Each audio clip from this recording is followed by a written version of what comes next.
What if I told you that the single most important relationship you will ever have in your entire life is not with your partner, your family, or your friends, but with yourself? What if I told you that every failure, every missed opportunity, every moment of self-doubt, and every time you've settled for less than you deserve, all stems from one fundamental problem? You don't truly love yourself? Most people spend their entire lives seeking love, validation, and acceptance from others, never realizing that the love they're desperately searching for can only come from within. They chase relationships, achievements, and external validation, thinking that once they get enough approval from the outside world, they'll finally feel worthy. But here's the brutal truth. If you don't love yourself, no amount of external love will ever be enough.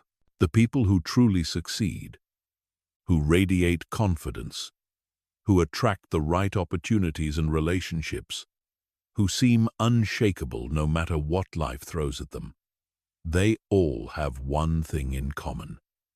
They've mastered the art of self-love, not the superficial, Instagram quote version of self-love, but the deep, unshakable, scientifically backed kind that transforms everything. By the time you finish this audiobook, you will understand the psychology behind self-love, why most people struggle with it, and, most importantly, how to build an unbreakable relationship with yourself that becomes your greatest competitive advantage in life. This isn't just about feeling good. This is about rewiring your brain for success, confidence, and genuine happiness. Chapter 1. The Hidden Epidemic Destroying Your Life. Here's a statistic that will shock you. Studies show that over 85% of people have low self-esteem and struggle with self-acceptance. That means the vast majority of humans on this planet are walking around with a fundamental rejection of who they are. They don't like themselves, they don't trust themselves, and they certainly don't love themselves. But here's what's even more disturbing. Most people don't even realize this is their problem. They think their issues stem from other people, from circumstances, from bad luck, or from not having enough money, success, or recognition. They spend years trying to fix everything external while completely ignoring the internal foundation that determines everything else. Think about it this way.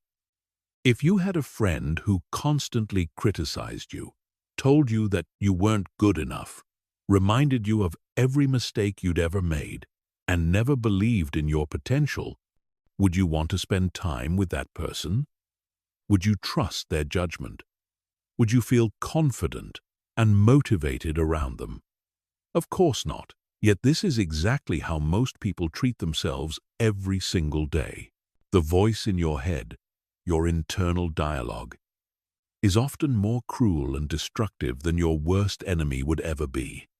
You tell yourself things you would never say to another human being. You hold yourself to impossible standards while making excuses for everyone else. You forgive others for their mistakes, but punish yourself for years over things that happened in the past. This internal relationship, this constant self-rejection and self-criticism, creates a cascade of problems that affect every area of your life. When you don't love yourself, you make decisions from a place of unworthiness. You accept less than you deserve because, deep down, you don't believe you deserve better. You stay in toxic relationships because you don't think you're worthy of healthy love. You don't pursue your dreams because you don't believe you're capable of achieving them. The lack of self-love shows up in subtle ways too. You might find yourself constantly seeking approval from others, unable to make decisions without validation. You might be a perfectionist, never feeling like anything you do is good enough. You might engage in self-sabotage, unconsciously destroying opportunities just when things start going well. You might have trouble setting boundaries, constantly saying yes when you want to say no, or letting people treat you poorly because you don't value yourself enough to demand respect. Research in neuroscience has shown that people with low self-worth have heightened activity in the brain's threat detection system. Their brains are constantly scanning for danger, rejection, and criticism, even when none exists. This chronic state of hypervigilance is exhausting and prevents them from taking the risks necessary for growth and success. When you don't love yourself, you live in constant fear. Fear of rejection, fear of failure, fear of being found out as a fraud. This fear becomes the lens through which you see the world, and it colors every decision you make. You play it safe. You shrink yourself to fit into other people's expectations, and you never fully express who you really are. But perhaps the most tragic consequence of not loving yourself is that you become disconnected from your own wisdom, intuition, and authentic desires. You spend so much time trying to be who you think others want you to be that you lose touch with who you actually are. You make career choices based on what will impress others rather than what fulfills you. You enter relationships based on who others approve of rather than who truly makes you happy. The good news is that self-love is not some mystical concept that only a lucky few can access. It's a skill that can be learned, developed, and strengthened. But first, you need to understand that this isn't about becoming narcissistic or arrogant. True self-love is about developing a healthy, realistic, and compassionate relationship with yourself. It's about treating yourself with the same kindness and understanding you would show a good friend. When you truly love yourself, everything changes. You make decisions from a place of strength rather than fear. You attract healthier relationships because you model what it looks like to treat yourself well. You pursue opportunities that align with your values and desires rather than what you think will gain approval. You bounce back from setbacks faster because your self-worth isn't dependent on external outcomes. Most importantly, when you love yourself, you give others permission to love you fully as well. You stop trying to earn love through performance and start receiving love as the natural birthright that it is. This creates an upward spiral where self-love generates more love, which reinforces your self-worth, which attracts even more positive experiences into your life. Chapter 2. The Science of Self-Worth. To understand how to build genuine self-love, we need to first understand what's happening in your brain when you experience self-worth versus self-rejection. Neuroscience has revealed fascinating insights about how our brains process self-related thoughts and emotions, and this knowledge gives us a roadmap for rewiring our internal relationship. When you think positively about yourself, your brain's reward centers light up, releasing dopamine and serotonin, the same chemicals associated with joy, satisfaction, and well-being. This isn't just feel-good psychology, it's measurable brain chemistry. Neuroimaging studies show that people who practice self-compassion have increased activity in regions associated with emotional regulation, motivation, and resilience. Conversely, when you engage in self-criticism or self-rejection, your brain activates the same regions that respond to physical pain. This is why harsh self-judgment literally hurts, and why people often describe emotional pain in physical terms. heartbreak, gut-wrenching, crushing disappointment. Your brain can't distinguish between physical threats and emotional ones. So self-attack triggers the same stress response as being chased by a predator. This chronic activation of your stress response system has devastating effects on your health, decision-making ability, and overall life satisfaction.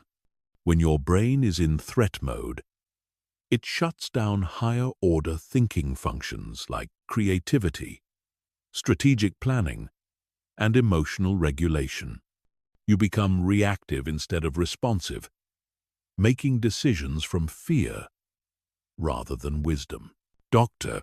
Kristen Neff's groundbreaking research on self-compassion has shown that people who treat themselves with kindness have lower levels of cortisol, the stress hormone that wreaks havoc on your immune system, sleep, and cognitive function. They also show increased heart rate variability, a marker of emotional resilience and the ability to adapt to stress. But here's where it gets really interesting. The brain's neuroplasticity means that you can literally rewire these patterns. Every time you choose self-compassion over self-criticism, you strengthen neural pathways associated with self-acceptance. Every time you speak to yourself with kindness, you're building new brain connections that make self-love more automatic and natural. The default mode network, a network of brain regions active when you're not focused on external tasks, plays a crucial role in self-related thinking. In people with depression and anxiety, this network often generates repetitive, negative thoughts about the self. However, meditation and mindfulness practices can alter the activity of this network, reducing self-critical rumination and increasing self-accepting awareness. Mirror neurons, the brain cells that fire both when you perform an action and when you observe others performing the same action, also play a role in self-love. When you treat yourself with compassion, you're more likely to extend that same compassion to others. This creates positive social interactions that reinforce your sense of worth and belonging. The brain's left prefrontal cortex, associated with approach behaviors and positive emotions, becomes more active in people who practice self-acceptance. Meanwhile, the right prefrontal cortex, linked to withdrawal behaviors and negative emotions, becomes less dominant.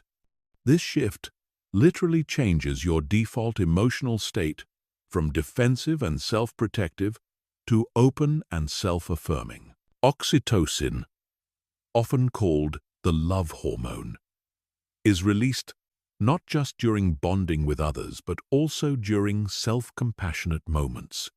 When you comfort yourself during difficult times, your brain releases the same bonding chemicals that create feelings of safety and connection in relationships. This is why self-love isn't selfish. It's actually preparing your brain to love others more effectively. The amygdala, your brain's alarm system, becomes less reactive in people who practice self-compassion. This means you're less likely to perceive threats where none exist, less likely to take things personally, and more able to respond to challenges with clarity rather than panic. Your emotional regulation improves dramatically when you stop treating yourself as an enemy. Research has also shown that self-love affects your brain's reward prediction system. When you genuinely appreciate yourself, your brain gets better at recognizing and anticipating positive experiences. This creates an optimistic bias that helps you notice opportunities and possibilities that self-critical people miss entirely. The anterior cingulate cortex, involved in emotional processing and decision-making, shows increased thickness in people who practice loving-kindness meditation directed toward themselves. This suggests that self-love literally grows the brain regions responsible for emotional intelligence and wise decision-making. Perhaps most importantly, neuroimaging studies reveal that self-love activates the caregiving system in your brain, the same neural networks that fire when a parent comforts a child. This means that learning to love yourself isn't just about changing thoughts. It's about activating ancient mammalian systems designed to promote survival, growth, and thriving. Understanding this science is crucial because it shows that self-love isn't a luxury or self-indulgence. It's a biological necessity for optimal brain function. When you love yourself, you're not being weak or selfish. You're creating the neurochemical conditions for peak performance, emotional resilience, and authentic happiness. Chapter 3. How your childhood programmed you to reject yourself. Every human being is born with an innate sense of worth and self-acceptance. Watch any baby or toddler, and you'll see perfect self-love in action. They don't question their right to exist. They don't worry about whether they're good enough. And they express their needs and desires without shame or apology. They are completely comfortable being themselves, exactly as they are. So what happens? How do we go from this natural state of self-acceptance to the epidemic of self-rejection that plagues most adults? The answer lies in the programming you received during your most formative years, when your brain was literally being shaped by every interaction, message, and experience. Your early caregivers, despite their best intentions, likely passed on their own unhealed wounds and unconscious patterns. If your parents struggled with self-love, they couldn't teach you what they didn't know. If they were raised in environments where love was conditional on performance, they unconsciously recreated those same conditions for you. Perhaps you learned that love had to be earned through achievement. Maybe you got attention and praise when you succeeded, but were ignored or criticized when you failed. Your young brain, desperate for survival and connection, internalized the message that your worth was dependent on your performance. This created a lifelong pattern of seeking external validation and never feeling good enough. Or maybe you learned that your emotions were inconvenient or wrong. Perhaps when you cried, you were told to stop being dramatic. When you expressed anger, you were punished. When you showed vulnerability, you were told to toughen up. Your brain learned that parts of your authentic self were unacceptable, creating internal rejection of your own emotional experience. Some children learn that their needs are burdens. They're told they're too much or too sensitive. They learn to minimize themselves, to take up less space, to apologize for existing. These children grow into adults who struggle to ask for what they need and feel guilty for having desires or boundaries. Others learn that love is dangerous because the people who claimed to love them also hurt them. Children who experience inconsistent caregiving, where love comes mixed with criticism, neglect, or abuse, develop what psychologists call disorganized attachment. They simultaneously crave love and fear it, creating internal chaos around relationships and self-worth.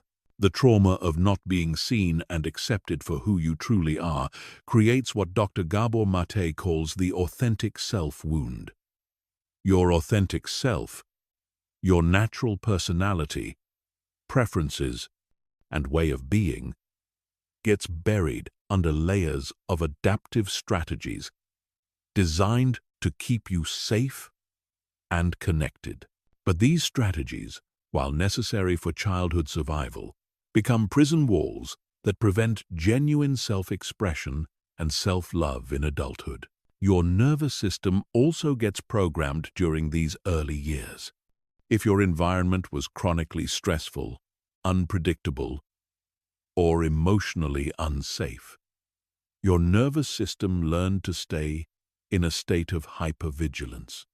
This creates adults who are constantly scanning for threats, criticism, and rejection, even in safe environments.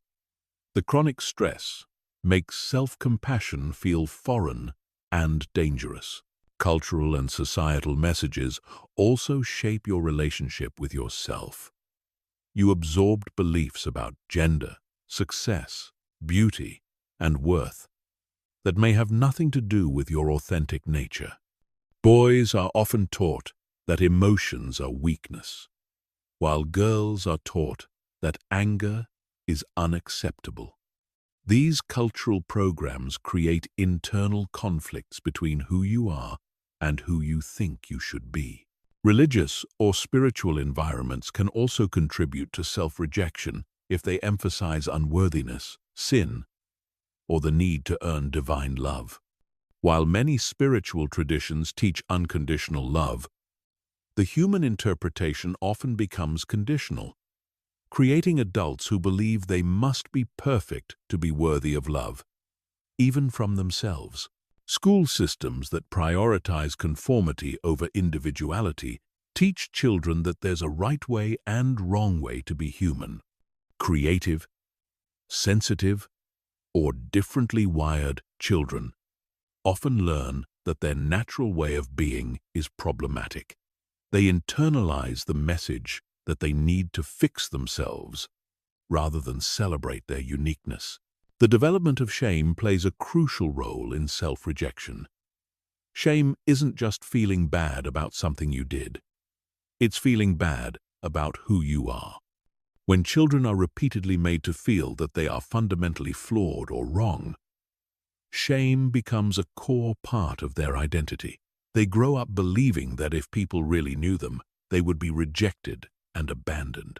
Perfectionism often develops as a defense against this deep shame.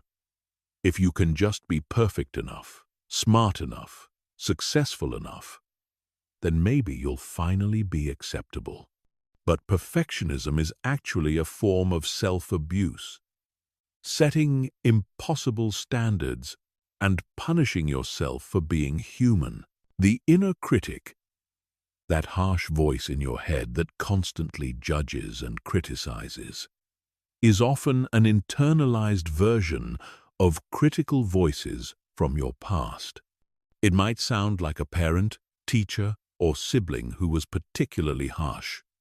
Or it might be a compilation of all the critical messages you received, now running on autopilot in your mind.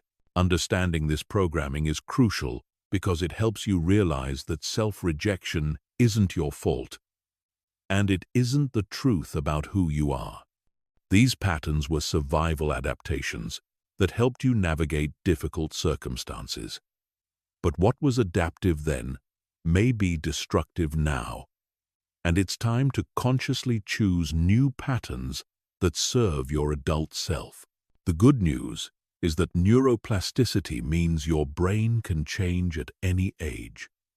The patterns laid down in childhood are strong, but they're not permanent. With conscious effort and the right tools, you can rewire your brain for self-acceptance and genuine self-love.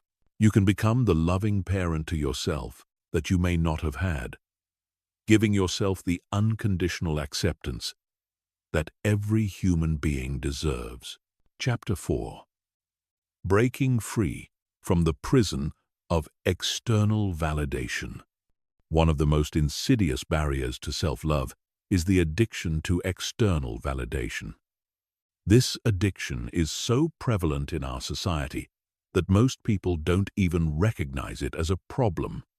They think it's normal to need approval from others, to feel good about themselves only when others praise them, and to base their self-worth on external achievements and recognition. But here's the truth.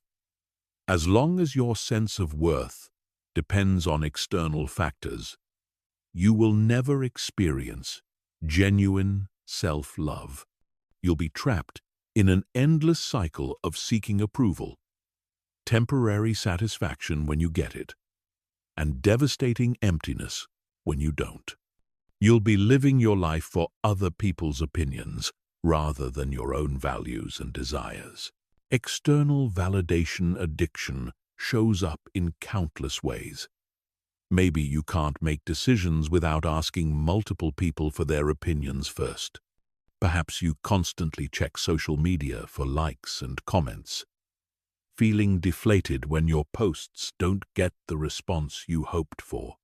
You might stay in jobs, relationships, or living situations that don't fulfill you because they look good to others. Some people become high achievers, not because they're passionate about their goals, but because achievement brings recognition and admiration. They climb the ladder of success only to discover that each rung requires even more validation to maintain their sense of worth. They become prisoners of their own success, unable to slow down or change direction without feeling like failures. Others become people pleasers, saying yes when they want to say no, agreeing with opinions they don't share, and molding themselves into whatever shape they think will gain approval. They lose touch with their own preferences, desires, and boundaries in their desperate attempt to be liked and accepted. The digital age has amplified this addiction exponentially. Social media platforms are literally designed to trigger your validation-seeking mechanisms. Every like, comment, and share releases a small hit of dopamine, reinforcing the behavior and making you crave more. You start curating your life for the camera rather than living it for yourself.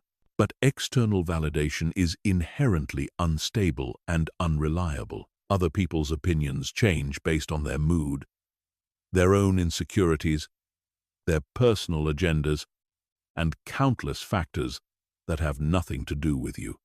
Basing your self-worth on such shifting sands guarantees emotional instability and chronic anxiety. Moreover, people often give approval for the wrong reasons.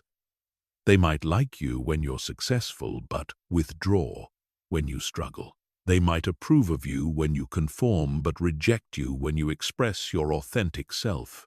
They might praise you for qualities that aren't actually your strengths, while ignoring the things that make you truly unique and valuable. The validation addiction also creates what psychologists call the hedonic treadmill effect. Each dose of external approval provides temporary satisfaction, but your baseline quickly returns to its previous level, requiring even more validation to achieve the same feeling. It's like being addicted to a drug where you need increasingly larger doses to get high.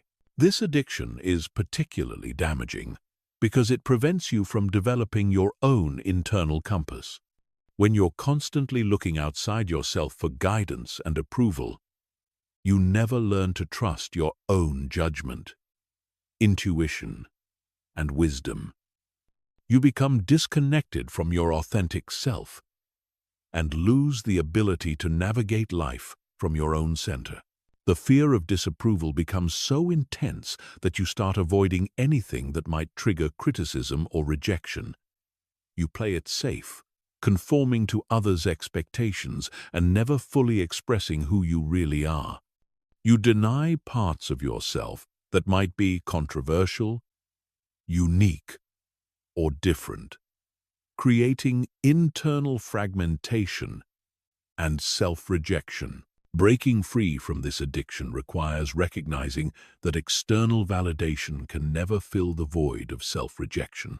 No amount of praise, approval, or recognition from others can substitute for your own self-acceptance. It's like trying to fill a bucket that has a hole in the bottom.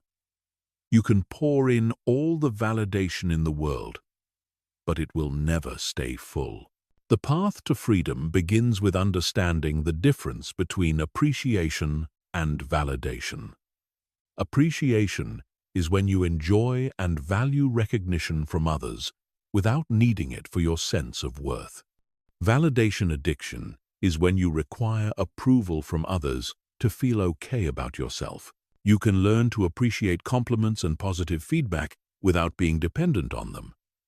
You can enjoy success and recognition while knowing that your worth doesn't fluctuate based on external circumstances.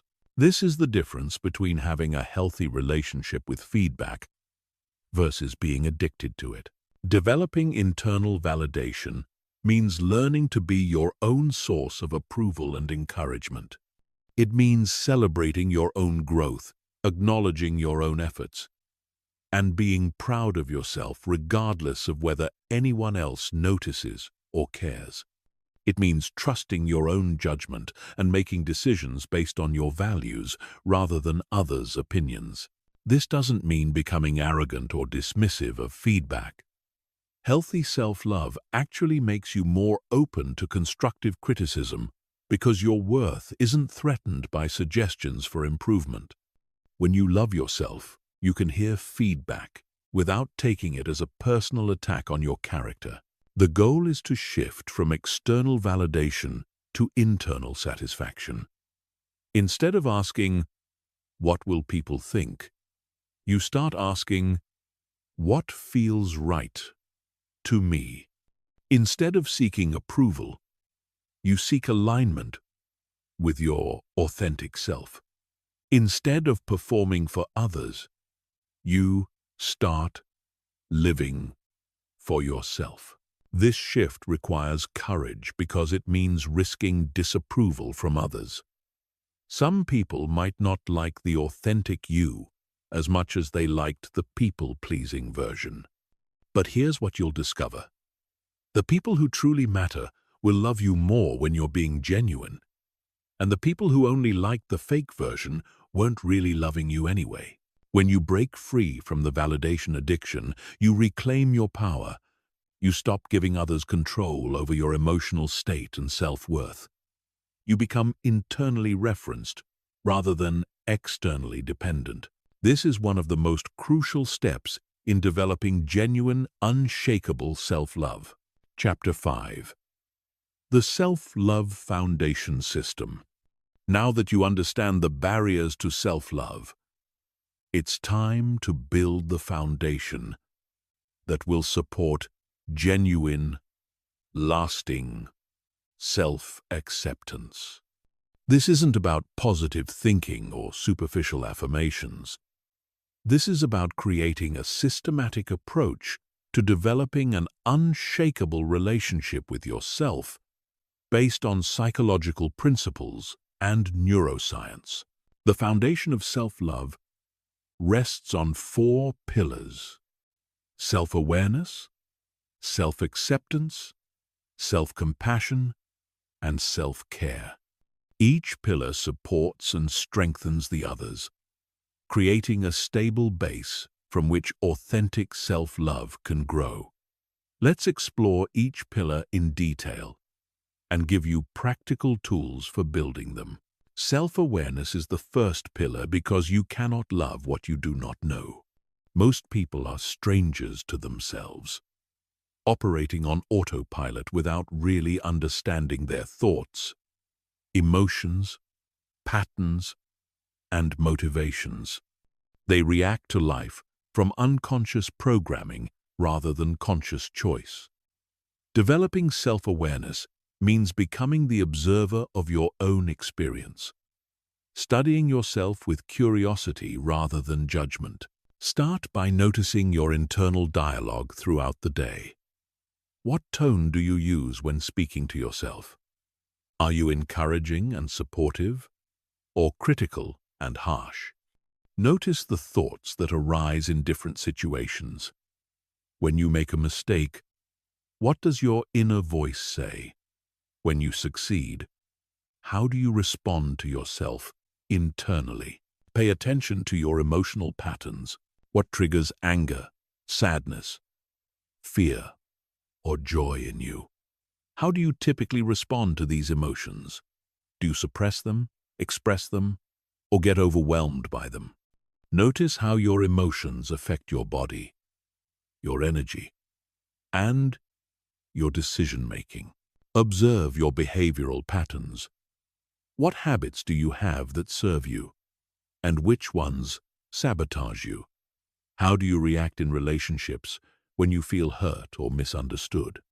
What patterns keep repeating in your life? And what role do you play in creating them? Self-acceptance is the second pillar, and it's perhaps the most challenging for people who have been conditioned to believe they need to earn love through improvement. Self-acceptance doesn't mean giving up on growth or becoming complacent. It means acknowledging reality without resistance, embracing your humanity, and loving yourself as you are right now, not as you hope to become. True self-acceptance means embracing your shadows as well as your light. You have aspects of your personality that you might not particularly like, but rejecting them only gives them more power. When you accept your jealousy, your fears, your insecurities, and your flaws as part of your human experience, you can work with them consciously rather than being controlled by them unconsciously. Practice the radical acceptance exercise. Look at yourself in the mirror and say, "I accept myself exactly as I am right now." Notice any resistance that arises. The parts of yourself that feel hard to accept are usually the parts that need the most love and integration. Instead of trying to change or fix these aspects, simply acknowledge them with compassion. Self-acceptance also means accepting your past. You cannot change what has already happened, but you can change your relationship to it. Forgive yourself for past mistakes, not because they were okay, but because holding on to shame and regret prevents you from moving forward. Learn from your experiences without punishing yourself for being imperfect. Self-compassion is the third pillar, and it's the antidote to the inner critic that has been running your life. Dr. Kristen Neff defines self-compassion as treating yourself with the same kindness you would show a good friend who is suffering. It involves recognizing your pain, understanding that suffering is part of the human experience, and responding to yourself with care rather than criticism. When you make a mistake or face a setback, instead of attacking yourself with harsh criticism, practice self-compassion. Ask yourself, what do I need right now? Maybe you need comfort, understanding, encouragement, or simply acknowledgement that this is difficult. Give yourself what you need instead of what you think you deserve, based on your perceived failures. The self-compassion break is a powerful tool. Place your hand on your heart and say, "This is a moment of suffering. Suffering is part of life. May I be kind to myself." This simple practice activates your caregiving system and helps regulate your nervous system during difficult times. Self-compassion also involves speaking to yourself with kindness.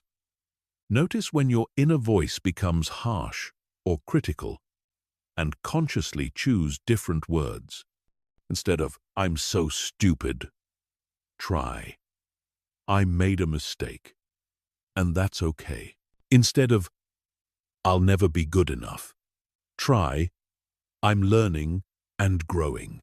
The language you use with yourself shapes your neural pathways and your emotional reality. Self-care is the fourth pillar, and it goes far beyond bubble baths and spa days. True self-care means taking responsibility for your physical, emotional, mental, and spiritual well-being. It means making choices that honor your needs and support your growth, even when those choices require discipline or courage. Physical self-care includes nourishing your body with healthy food, regular movement, adequate sleep, and medical care when needed. Your body is the vehicle for your life experience, and caring for it is an act of self-love. This doesn't mean perfection or rigidity, but rather mindful attention to what your body needs to function optimally. Emotional self-care involves creating boundaries, processing emotions in healthy ways, and surrounding yourself with positive influences. It means saying no to things that drain your energy and yes to things that nourish your soul. It includes seeking therapy or counseling when needed, expressing emotions appropriately, and creating space for joy and pleasure in your life. Mental self-care involves feeding your mind with stimulating, positive content while avoiding information and media that increase anxiety or negativity. It means challenging negative thought patterns, learning new skills, and engaging in activities that promote mental clarity and focus. Spiritual self-care, regardless of your religious beliefs, involves connecting with something larger than yourself and finding meaning and purpose in your life. This might include meditation, prayer, time in nature, creative expression, or service to others. It's about nourishing the part of you that seeks transcendence and connection. These four pillars work together synergistically. Self-awareness helps you identify areas where you need more acceptance, compassion, or care. Self-acceptance allows you to be honest about your needs without shame. Self-compassion provides the emotional safety to face difficult truths about yourself. Self-care ensures that you take concrete actions to support your well-being. Building this foundation takes time and consistency. Start with small daily practices in each area and gradually expand them as they become natural habits. Remember that self-love is not a destination, but a practice. You're not trying to achieve perfect self-love. You're committing to treating yourself with increasing kindness, understanding, and care each day. The foundation system creates the stable base from which all other self-love practices can grow. When you have strong self-awareness, genuine self-acceptance, consistent self-compassion, and attentive self-care, you become truly unshakable. External circumstances may challenge you, but your relationship with yourself remains solid and supportive. Chapter 6. Silencing the inner critic forever. The inner critic is perhaps the most destructive force preventing you from loving yourself. This voice in your head constantly judges, criticizes, and undermines your confidence. It tells you that you're not good enough, smart enough, attractive enough, or successful enough. It reminds you of every mistake you've ever made and predicts future failures with devastating accuracy. For most people, this inner critic has become so familiar that they mistake it for their own voice, their own thoughts, their own truth. But here's what you need to understand. The inner critic is not you.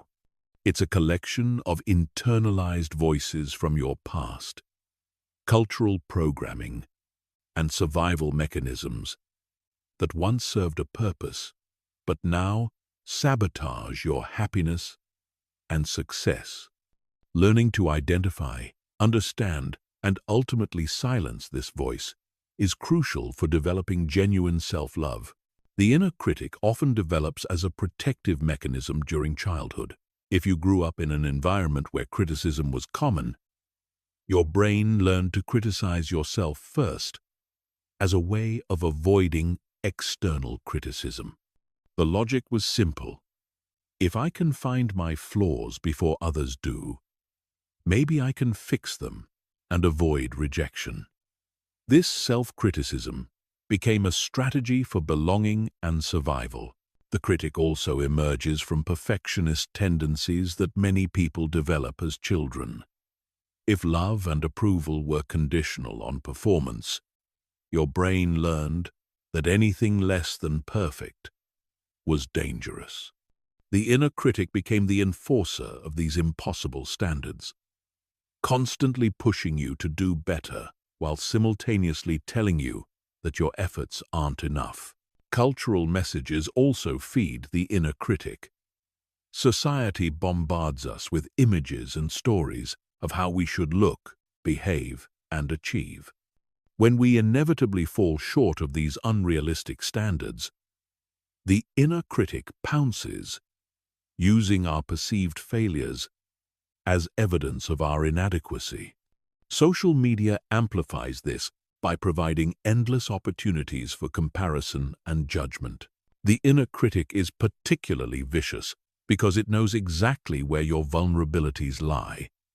It knows your deepest fears, your most painful memories, and your strongest desires. It uses this intimate knowledge against you, attacking precisely where you're most sensitive.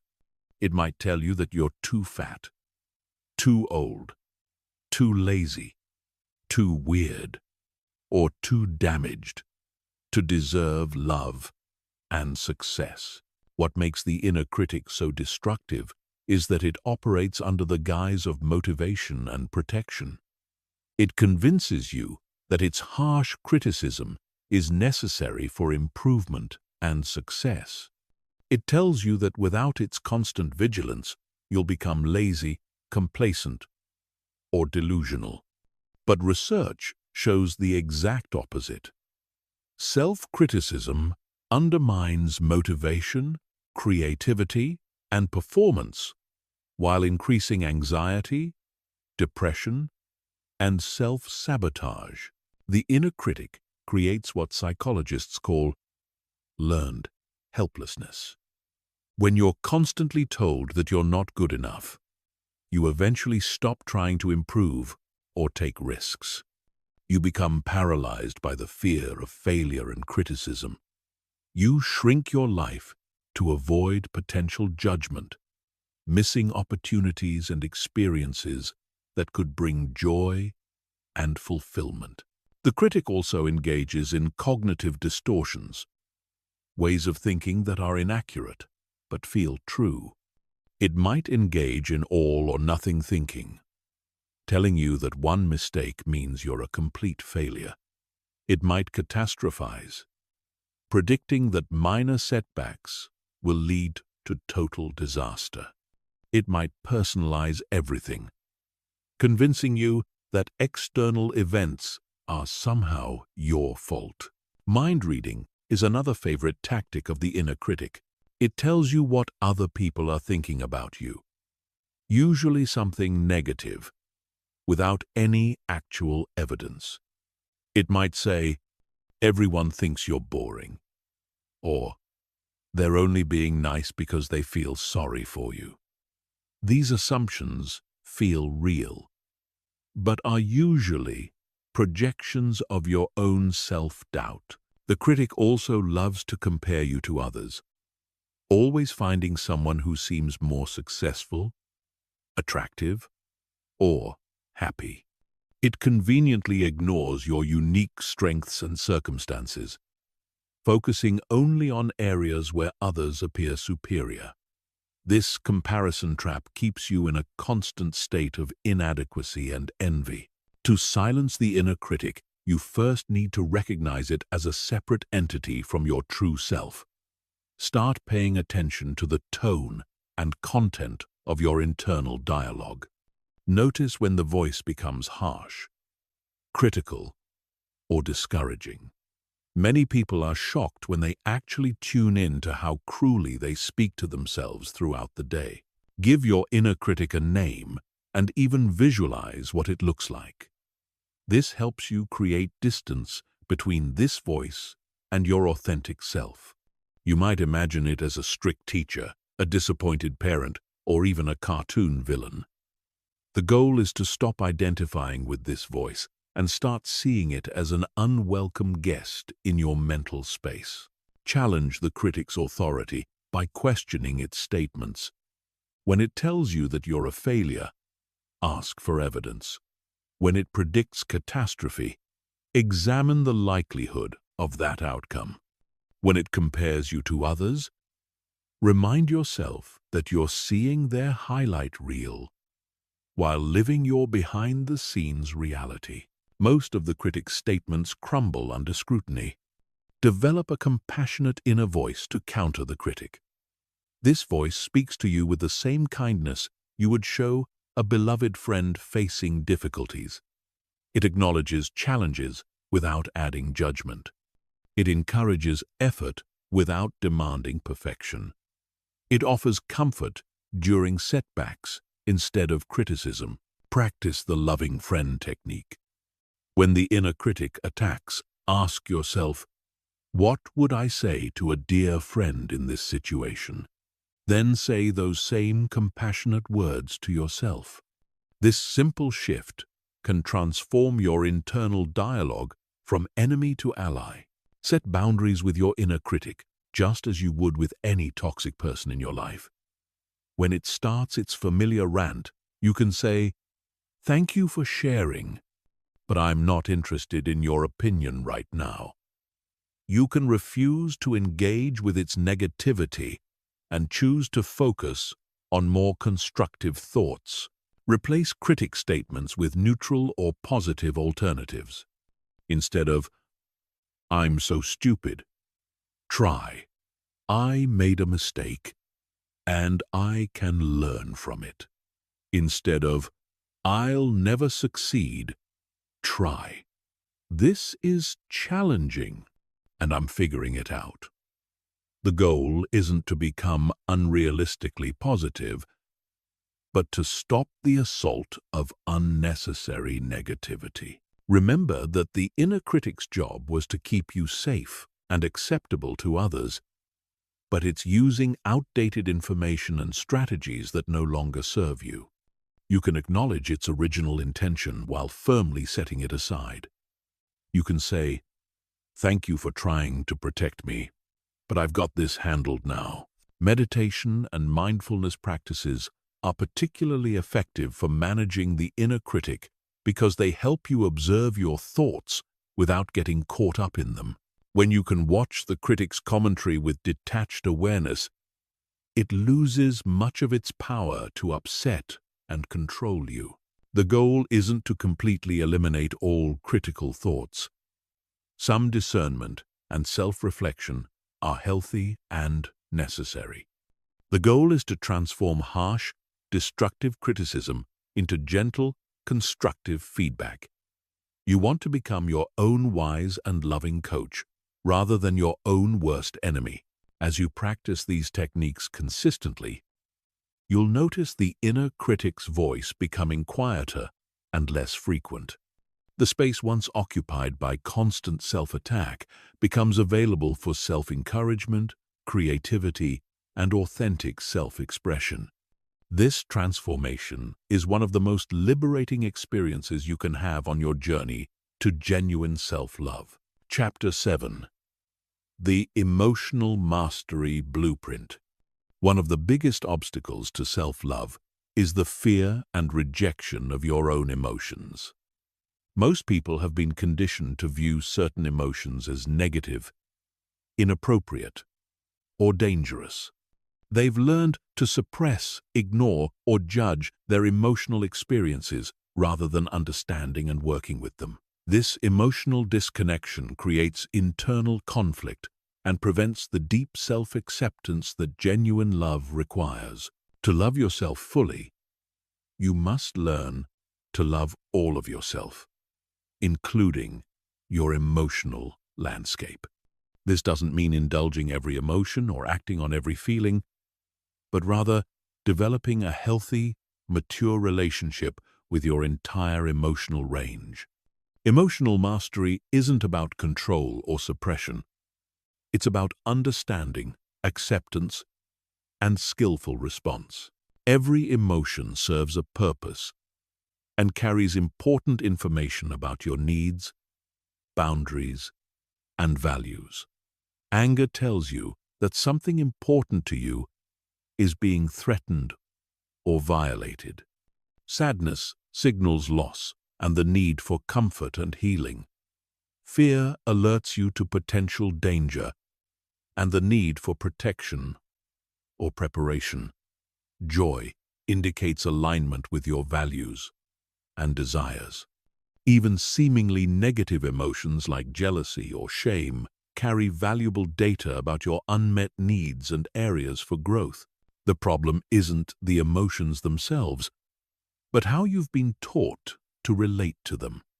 Many people learned in childhood that certain emotions were unacceptable. Boys were often told that sadness and fear were signs of weakness, while girls were taught that anger was inappropriate or unladylike.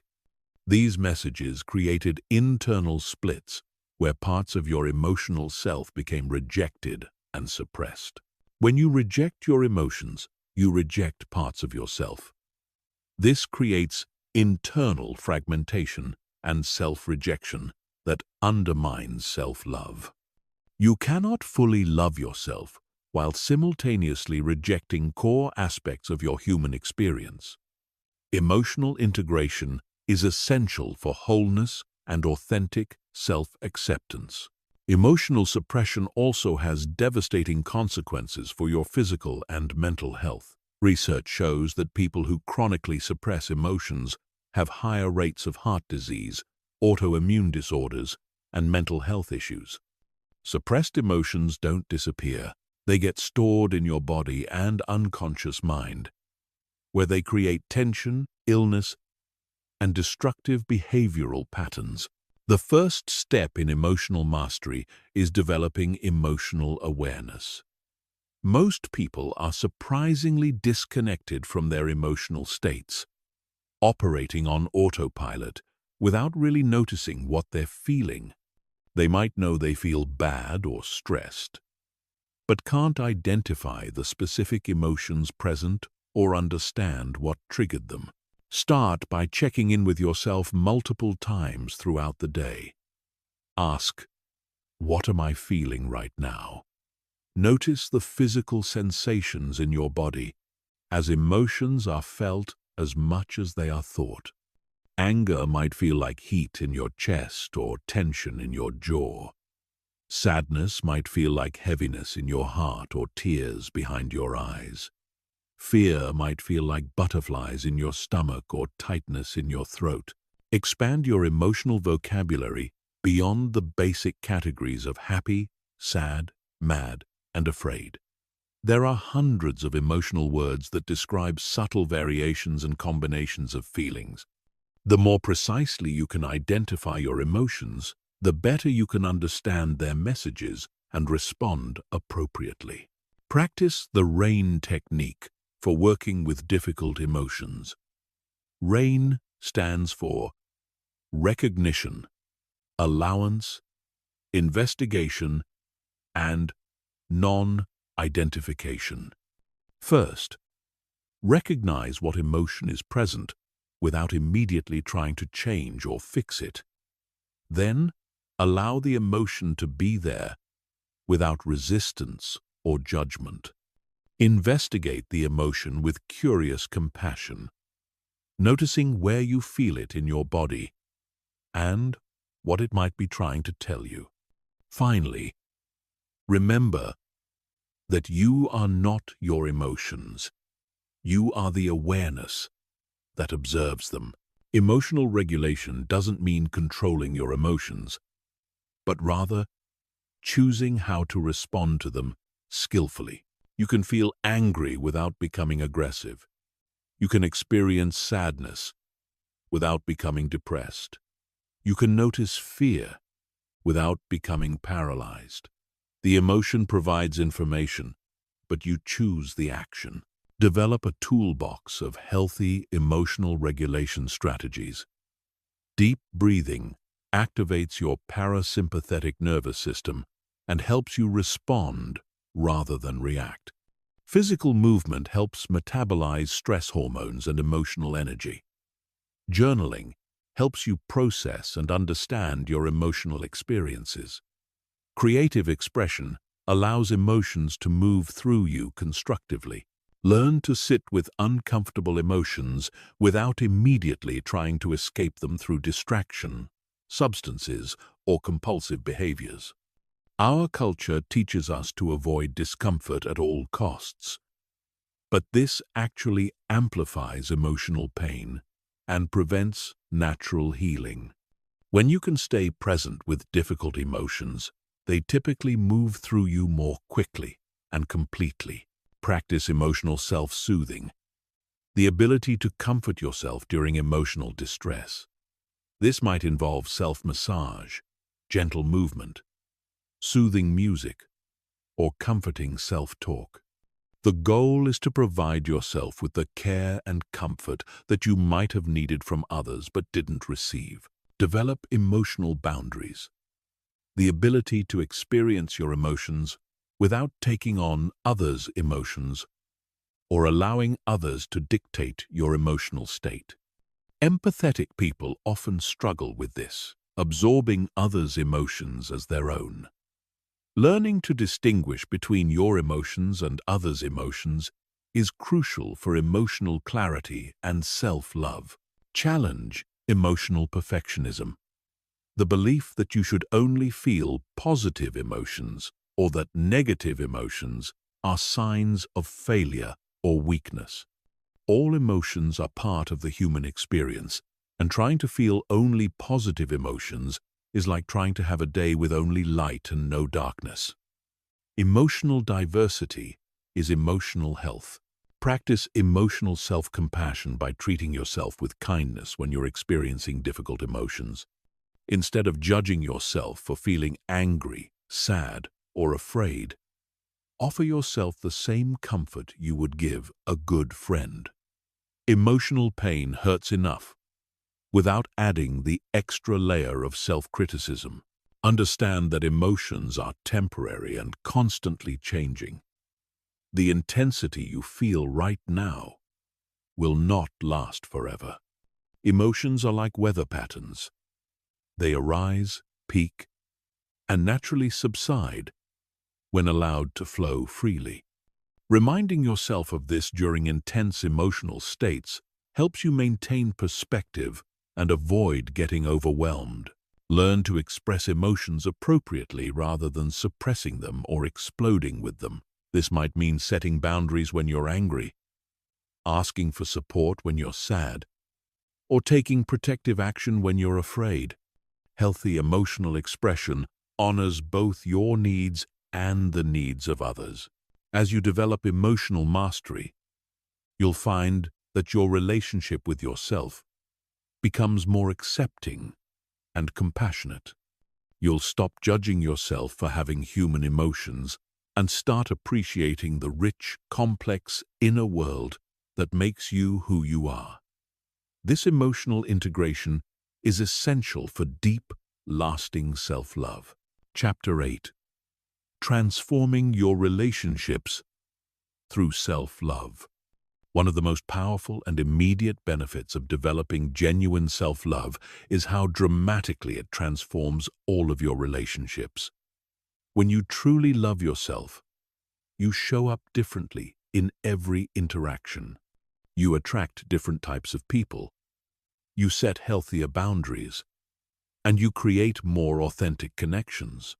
Most importantly, you stop using relationships to fill the void of self-rejection and start engaging from a place of wholeness and abundance.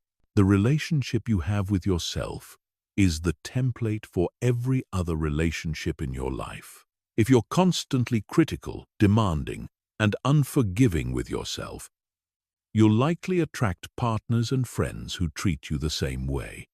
If you don't respect your own boundaries, others won't respect them either.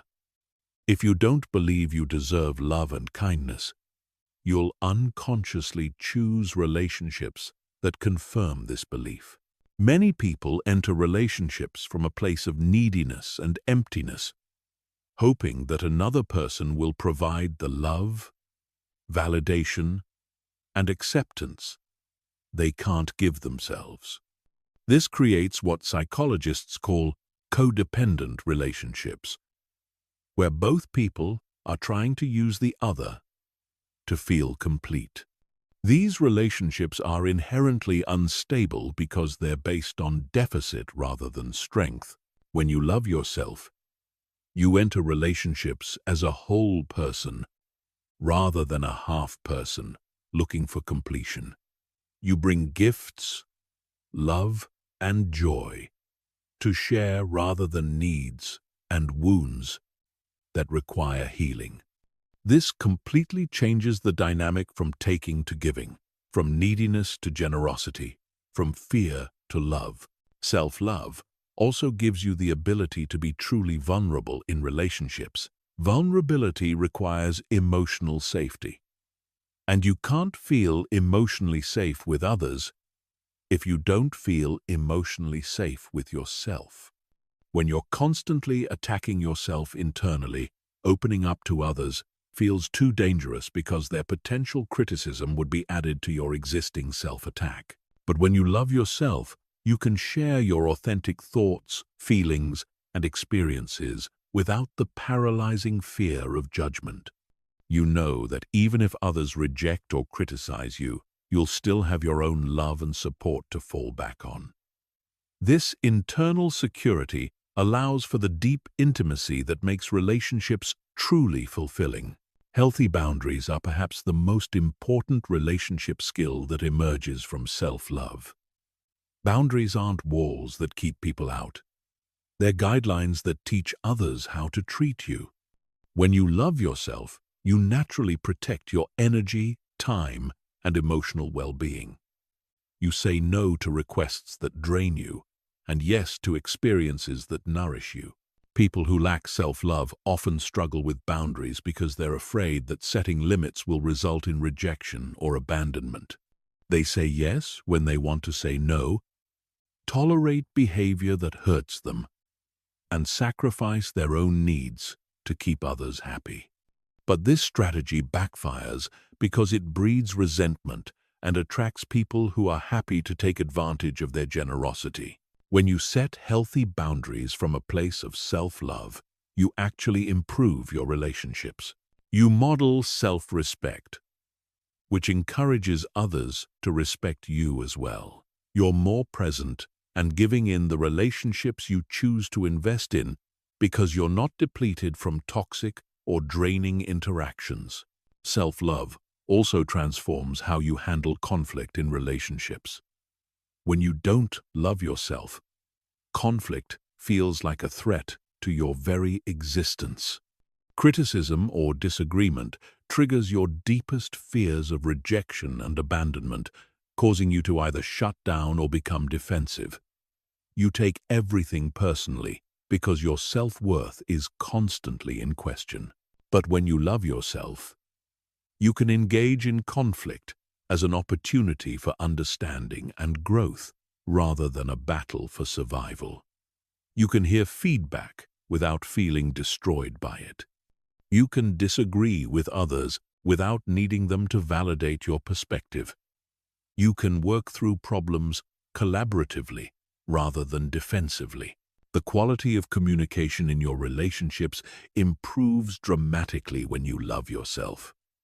You can express your thoughts and feelings honestly because you're not afraid of your own emotions or others' reactions. You can listen deeply to others because you're not constantly defending yourself or planning your rebuttal. Self-love also helps you choose relationships more wisely.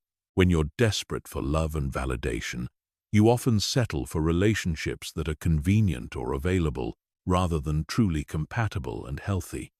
You might stay with people who don't appreciate you, or enter relationships with people you don't genuinely respect because any relationship feels better than being alone.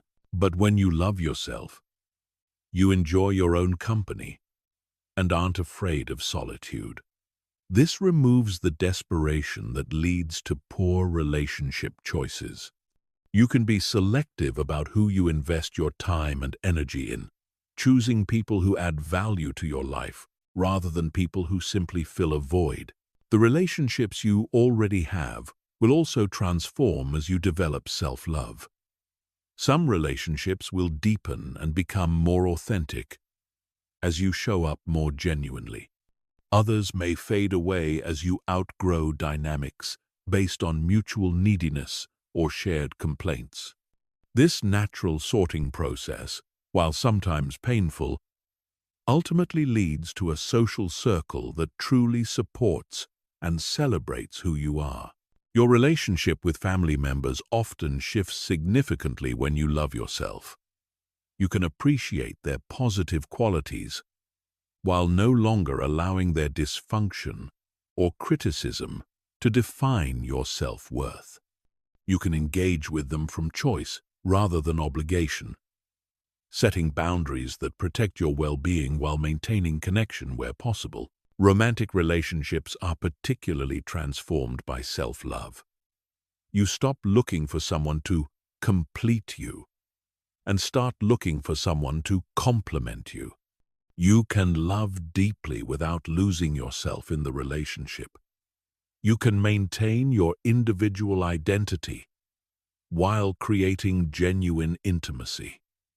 You attract partners who are also whole and secure, rather than needy and codependent.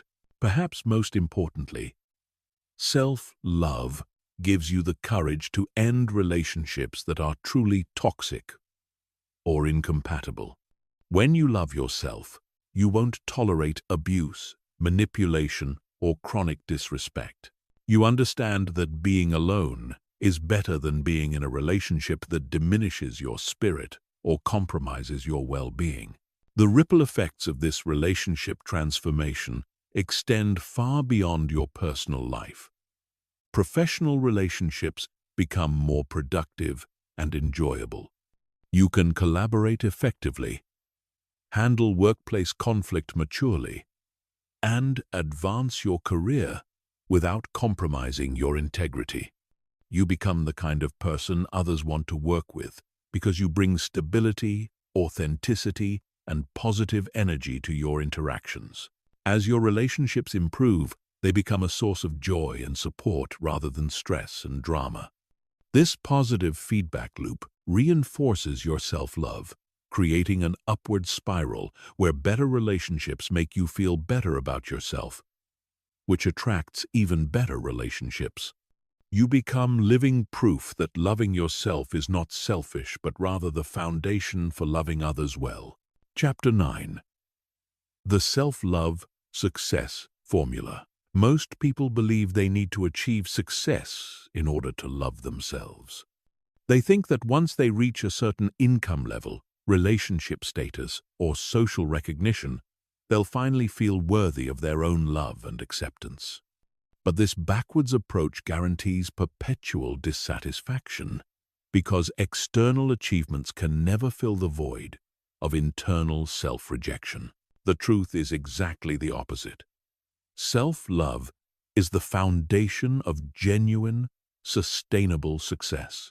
When you truly love yourself, you make decisions from a place of strength rather than fear.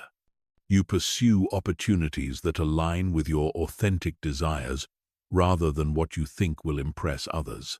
You persist through challenges because your sense of worth isn't dependent on outcomes. You take risks because you know you can handle whatever happens. Self-love creates what psychologists call an internal locus of control, meaning you recognize that your happiness and success come primarily from your own choices and efforts rather than external circumstances. This mindset is one of the strongest predictors of achievement in every area of life because it motivates consistent action and resilience in the face of setbacks. When you don't love yourself, you're constantly seeking validation through achievement. This creates a scarcity mindset where you believe there's not enough success, love, or recognition to go around. You compete desperately with others, seeing their success as evidence of your own inadequacy. This competitive desperation actually undermines your performance, because anxiety and fear interfere with creativity, decision-making, and interpersonal skills. But when you love yourself, you operate from abundance rather than scarcity. You celebrate others' success because their achievements don't threaten your worth. You collaborate effectively because you're not trying to prove your value through competition. You take calculated risks because you're motivated by growth and contribution rather than by the need to prove yourself. Self-love also eliminates the self-sabotage that derails so many people just as they're about to achieve their goals. When you don't believe you deserve success, your subconscious mind will find ways to sabotage your efforts. You might procrastinate on important projects, make careless mistakes, or create conflicts that destroy opportunities. Your actions become unconsciously aligned with your belief about what you deserve. When you truly love yourself, you believe you deserve good things, and your actions align with this belief. You follow through on commitments to yourself. You invest in your growth and development. You make choices that support your long-term success rather than just providing immediate gratification. The self-love success formula operates on several key principles. First, clarity of values and desires becomes possible when you're not constantly seeking approval from others. When you love yourself, you can tune in to your authentic preferences and interests rather than what you think will gain recognition or acceptance. This clarity allows you to set goals that truly motivate you rather than goals that look impressive to others. Second, self-love provides the emotional resilience necessary for sustained effort. Success in any field requires persistence through inevitable setbacks, failures, and periods of slow progress. When you love yourself, these challenges don't threaten your fundamental sense of worth. You can view failures as learning experiences rather than evidence of personal inadequacy. The internal dialogue that accompanies self-love is fundamentally different from the self-criticism that drives most people's efforts. Instead of, "I have to succeed to prove I'm worthy," the internal message becomes, "I deserve to pursue my dreams and express my potential." This shift in motivation from proving to expressing creates much more sustainable and enjoyable success.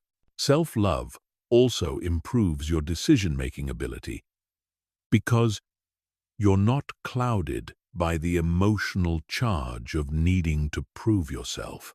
You can evaluate opportunities objectively, considering what truly serves your growth and happiness, rather than what looks impressive or avoids criticism.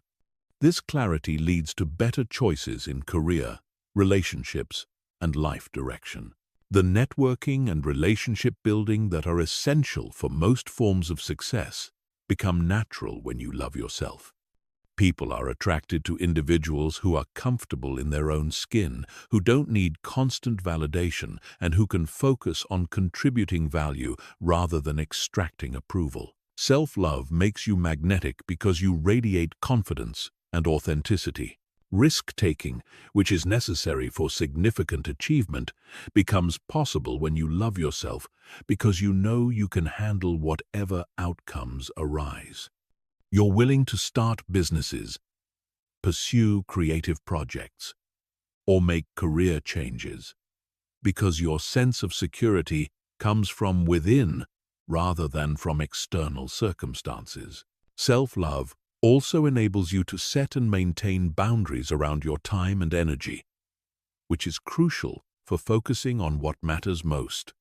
When you don't love yourself, you often say yes to everything, trying to please everyone and avoid disappointment. This scattered approach prevents the deep focus necessary for mastery and excellence. The compound effect of self-love on success is particularly powerful.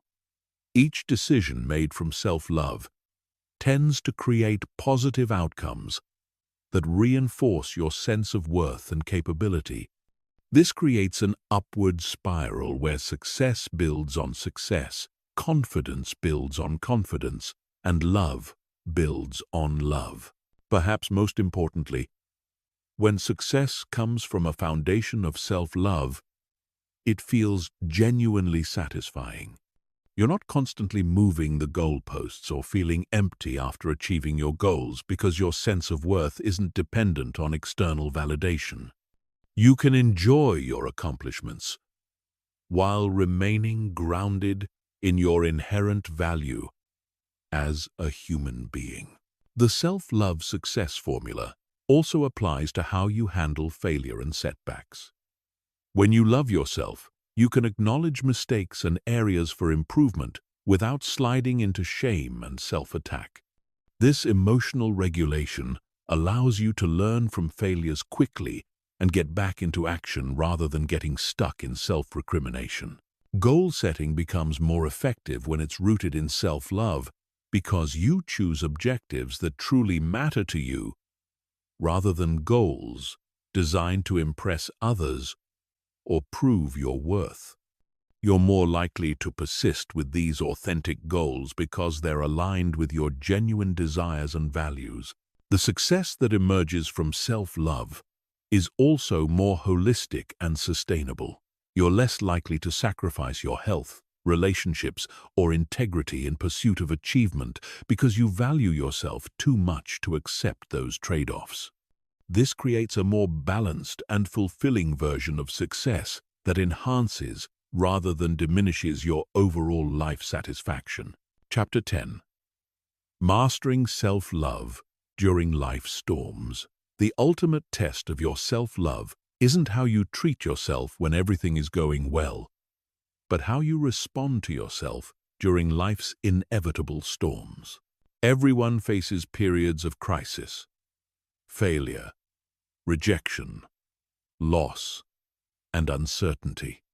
These challenging times reveal whether your self-love is superficial and conditional or deep and unshakable. Learning to maintain self-compassion during difficulties is what separates temporary self-improvement from genuine transformation. Many people practice self-love only when they feel they deserve it.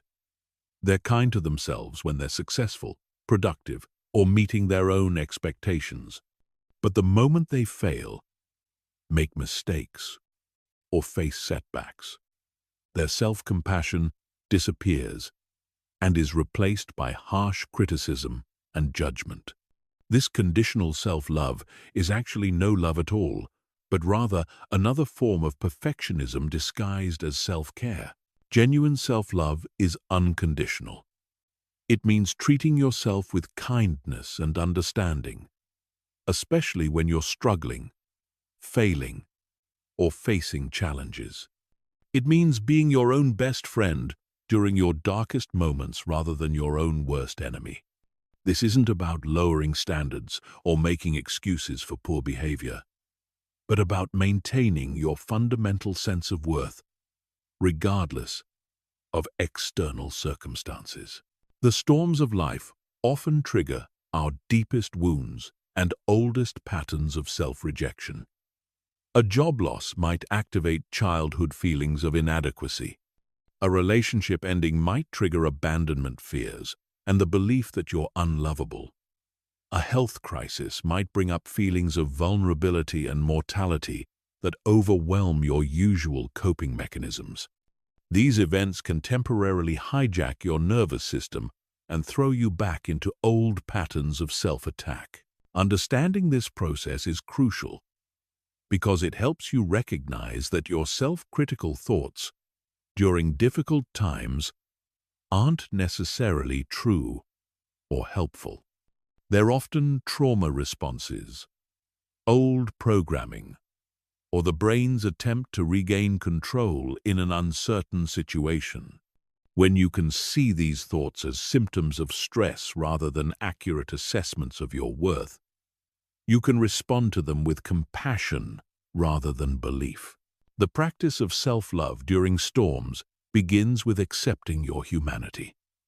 Humans experience pain, make mistakes, face failures, and struggle with challenges. This isn't a sign of weakness or inadequacy.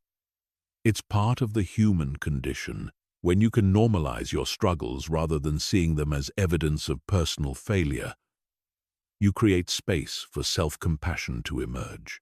Self-soothing becomes essential during difficult times. This means consciously providing yourself with comfort, care, and support when you're hurting. It might involve physical comfort like warm baths, gentle movement, or nourishing food. It might include emotional comfort like journaling, talking to supportive friends, or engaging in activities that bring you joy. The key is actively caring for yourself rather than abandoning yourself during your time of need. Emotional regulation during storms requires understanding that intense emotions are temporary visitors, not permanent residents. When you're in the middle of grief, anxiety, or despair, it feels like the pain will last forever. But emotions are energy in motion, and when allowed to flow naturally, they eventually transform and subside. Fighting against painful emotions or judging yourself for having them only intensifies and prolongs the suffering. The inner dialogue during challenging times becomes crucial. Notice if you're adding unnecessary suffering to necessary pain through self-criticism.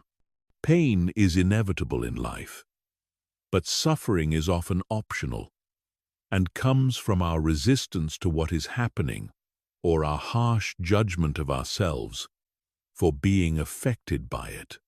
Ask yourself, what would I say to a beloved friend going through this exact situation? Then offer yourself those same words of comfort and understanding. Perspective-taking is another powerful tool for maintaining self-love during storms. When you're in crisis, your view becomes narrow and catastrophic. Everything feels permanent and overwhelming. Deliberately expanding your perspective by remembering past challenges you've overcome, considering what this situation might teach you, or imagining how you'll view this period from the future, can help restore balance and hope. Self-advocacy becomes essential during difficult times. This means standing up for yourself, seeking help when you need it, and refusing to tolerate treatment from others that adds to your suffering. Many people become passive victims during crises, accepting poor treatment because they believe their struggles make them burdensome or undeserving of care. Self-love means knowing you deserve support and kindness, especially when you're vulnerable. Boundaries often need to be adjusted during challenging periods. You might need to limit your exposure to negative news, toxic people, or overwhelming obligations. You might need to ask for help with responsibilities that feel too heavy to carry alone. Self-love means protecting your energy and well-being during recovery, rather than pushing through pain out of guilt or obligation. The stories you tell yourself about your struggles profoundly impact your ability to maintain self-love. Are you framing your challenges as evidence of personal failure or as opportunities for growth and resilience? Are you seeing yourself as a victim of circumstances or as someone courageously navigating a difficult situation? The narrative you choose shapes your emotional experience and your ability to treat yourself with compassion. Self-forgiveness becomes particularly important during storms because crises often involve mistakes, poor decisions, or actions you later regret.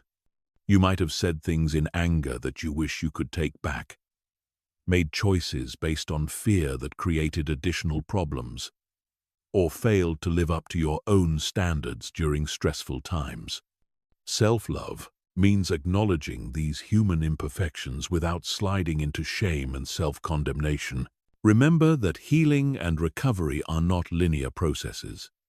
You might have good days followed by difficult days, periods of progress followed by apparent setbacks. This zigzag pattern is normal and doesn't indicate failure or lack of progress.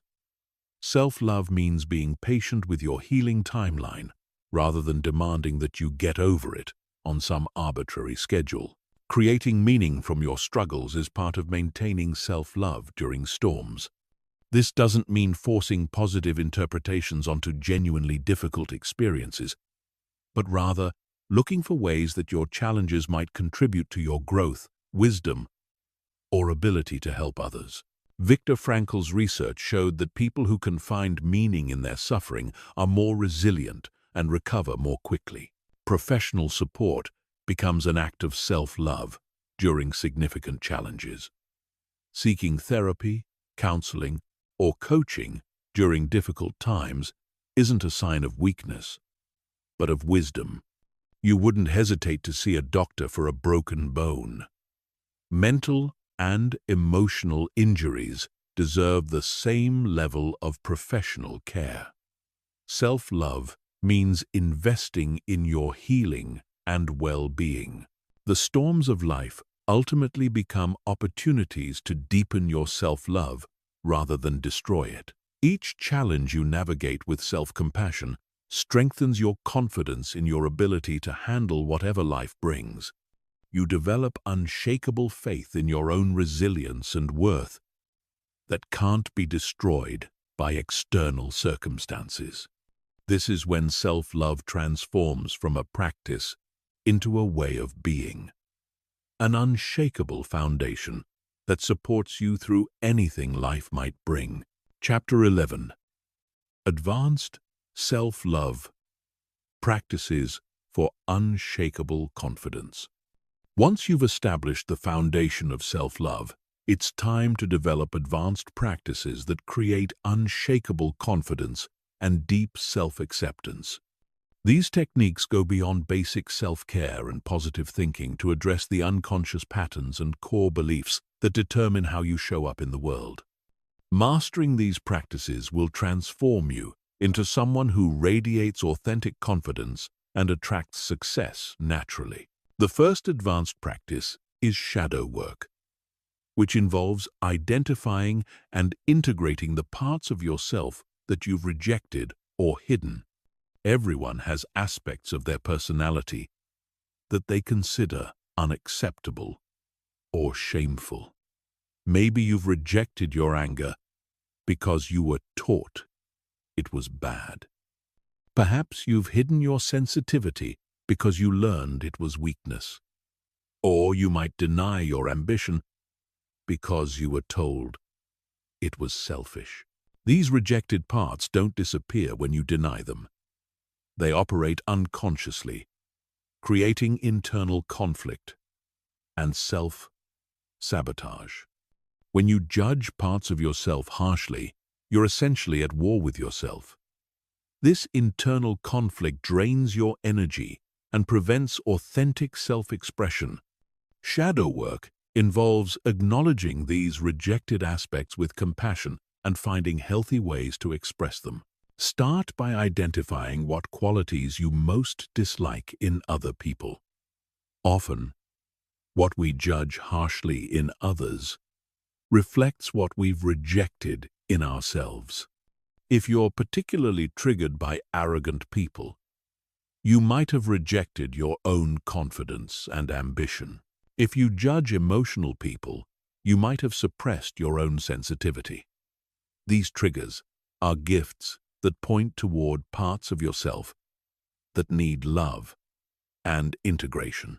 The practice of loving your flaws is another advanced technique that creates profound self-acceptance. Instead of trying to fix or hide your imperfections, you learn to appreciate them as part of your unique humanity. Your sensitivity might make you vulnerable, but it also makes you compassionate. Your perfectionism might create stress, but it also drives excellence. Your intensity might overwhelm some people, but it also creates passion and depth. This doesn't mean becoming complacent or refusing to grow. It means accepting yourself as you are right now, while working toward who you want to become. You can love your impatience while developing more patience. You can accept your anxiety while building emotional regulation skills. This paradoxical approach eliminates the self-attack that actually prevents change and creates the safety necessary for genuine transformation. Advanced self-love also involves developing what psychologists call unconditional positive regard for yourself. This means maintaining love and respect for yourself, regardless of your behavior, emotions, or circumstances. Even when you make mistakes, act badly, or fail to meet your own standards, your fundamental worth remains intact. This unconditional acceptance creates the emotional safety necessary for honest self-reflection and genuine growth. The practice of internal reparenting is crucial for healing childhood wounds that continue to affect your self-relationship. If you didn't receive the love, attention, or validation you needed as a child, you can learn to provide these things for yourself now. This involves developing different internal voices: a nurturing parent who offers comfort and care, a wise parent who provides guidance and boundaries, and a protective parent who advocates for your needs and safety. When you feel hurt or scared, you can offer yourself the comfort you needed as a child.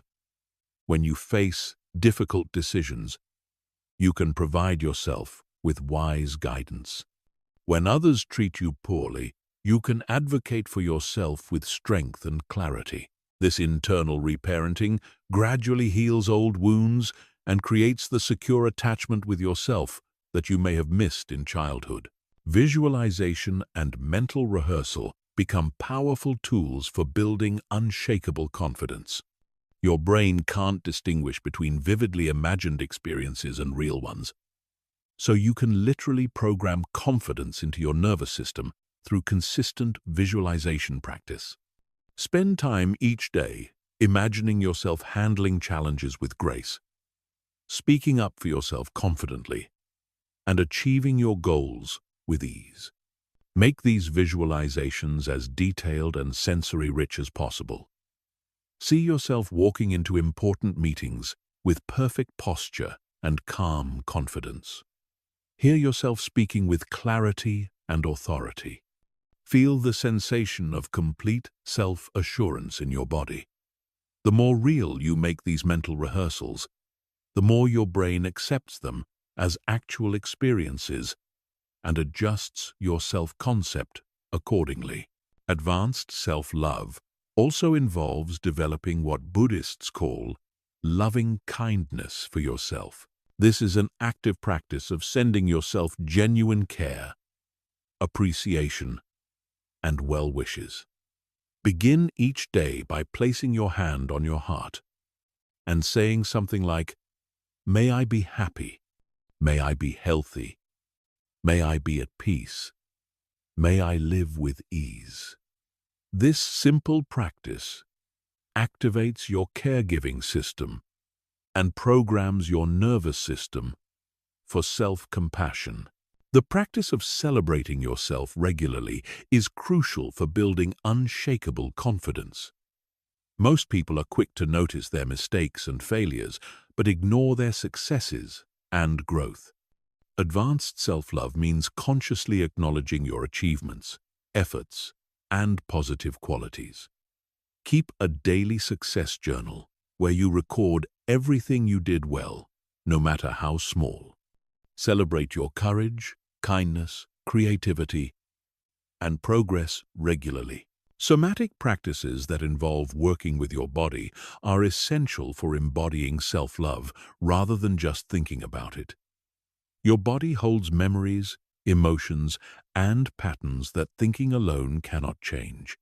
Practices like yoga, dance, breathwork, or massage help release stored tension and trauma while cultivating a loving relationship with your physical self. Notice how you hold your body when you feel confident versus when you feel insecure. Practice embodying confidence through your posture, movement, and presence. Stand tall, make eye contact, speak clearly, and take up appropriate space. Your body language doesn't just reflect your internal state, it actually influences it.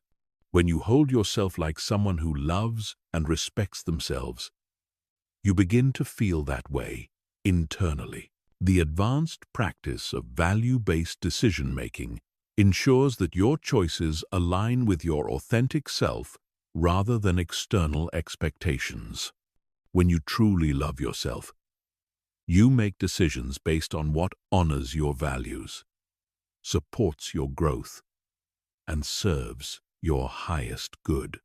This might mean disappointing others, taking risks, or choosing paths that seem unconventional, but it creates authentic success and deep satisfaction. Develop what psychologists call distress tolerance, the ability to handle emotional discomfort without immediately trying to escape it. When you can sit with difficult emotions without running away through distraction, substances, or compulsive behaviors, you develop unshakable confidence in your ability to handle whatever life brings.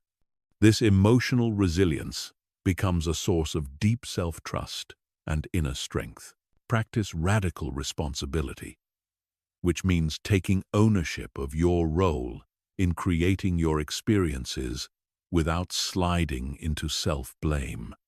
This involves recognizing that while you can't control what happens to you, you can always control how you respond. This sense of personal agency and responsibility creates confidence because you know that you have the power to influence your outcomes through your choices and responses. The ultimate advanced practice is learning to be your own source of validation, approval, and love. Instead of constantly seeking these things from others, you provide them for yourself. You acknowledge your own efforts, appreciate your own qualities, and give yourself permission to pursue your dreams. This internal self-sufficiency creates magnetic confidence because you're no longer needy or desperate for external approval.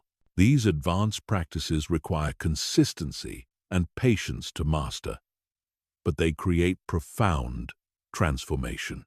When you've done the deep work of truly loving yourself, including your shadows and flaws, you become unshakable. External criticism can't destroy you because you know your own worth. Failures can't devastate you because your value isn't based on outcomes. Rejection can't crush you because you have your own love and acceptance. Chapter 12. The Art of Self-Love in Romance and Dating. One of the most challenging areas to maintain self-love is in romantic relationships and dating. The desire for love and connection is so powerful that many people abandon themselves completely in pursuit of romantic validation. They sacrifice their values, ignore red flags, tolerate poor treatment, and lose their identity in relationships. Learning to love yourself while dating and being in relationships is an art that requires conscious practice and strong boundaries.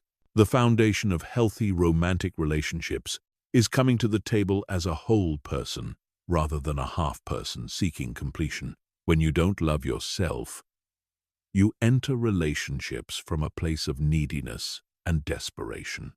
You see potential partners as saviors who will fix your loneliness, validate your worth, and provide the love you can't give yourself. This creates an imbalanced dynamic where you're willing to do anything to keep the relationship, even if it means betraying yourself. But when you love yourself, you approach dating and relationships from abundance rather than scarcity.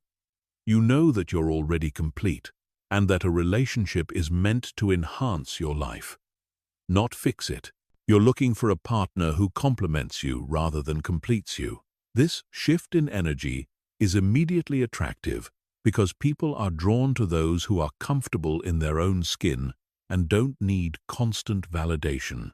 Self-love in dating begins with knowing and honoring your values, boundaries, and non-negotiables. Before you even start dating, get clear on what matters most to you in a relationship. What qualities are essential in a partner? What behaviors are absolutely unacceptable? What kind of relationship dynamic do you want to create? When you know these things clearly, you can make decisions that honor your authentic self, rather than just trying to be liked. Many people lose themselves in the early stages of dating by trying to become whatever they think the other person wants.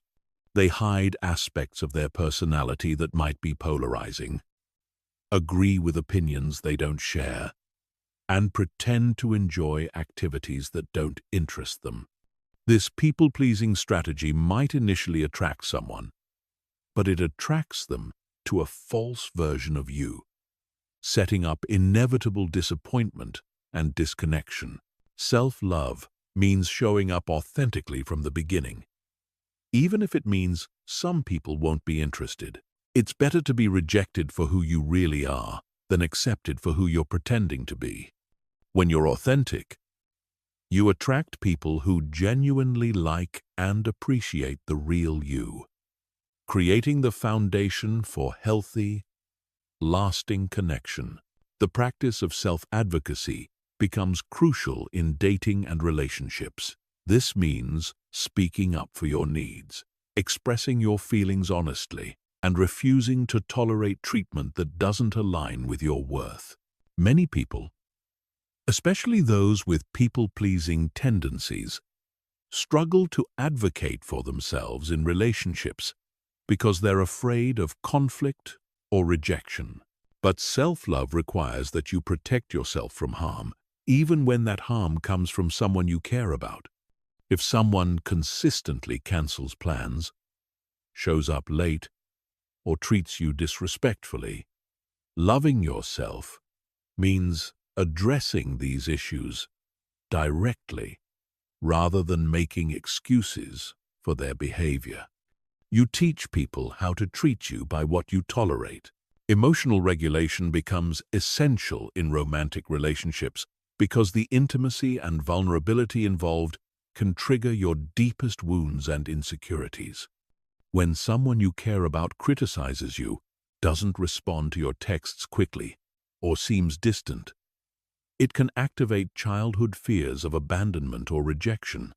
Self-love means recognizing these triggers and responding from your adult self rather than your wounded inner child.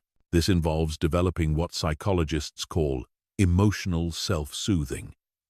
When you feel triggered in a relationship, instead of immediately reacting or demanding reassurance from your partner, you first provide comfort and understanding to yourself. You remind yourself of your worth, offer yourself compassion for feeling hurt, and choose a response that honors both your needs and the relationship. The ability to be alone and enjoy your own company is crucial for healthy relationships. When you're afraid of being alone, you'll tolerate almost anything to avoid that fear. You'll stay in relationships that don't serve you, ignore major incompatibilities, and sacrifice your authentic self to maintain connection. But when you genuinely enjoy your own company, being single becomes a viable and attractive option, giving you the freedom to choose relationships that truly enhance your life. Self-love also means maintaining your individual identity within relationships. Many people lose themselves in romantic partnerships, giving up their friends, hobbies, goals, and interests to merge completely with their partner. While intimacy requires some compromise and adjustment, healthy relationships allow both people to maintain their unique identities while creating something beautiful together. This means continuing to pursue your own interests, maintaining friendships outside the relationship, and having goals that don't revolve around your partner. It means being able to disagree with your partner while still loving them. It means supporting each other's growth, even when that growth takes you in different directions. The practice of conscious communication becomes an expression of self-love in relationships.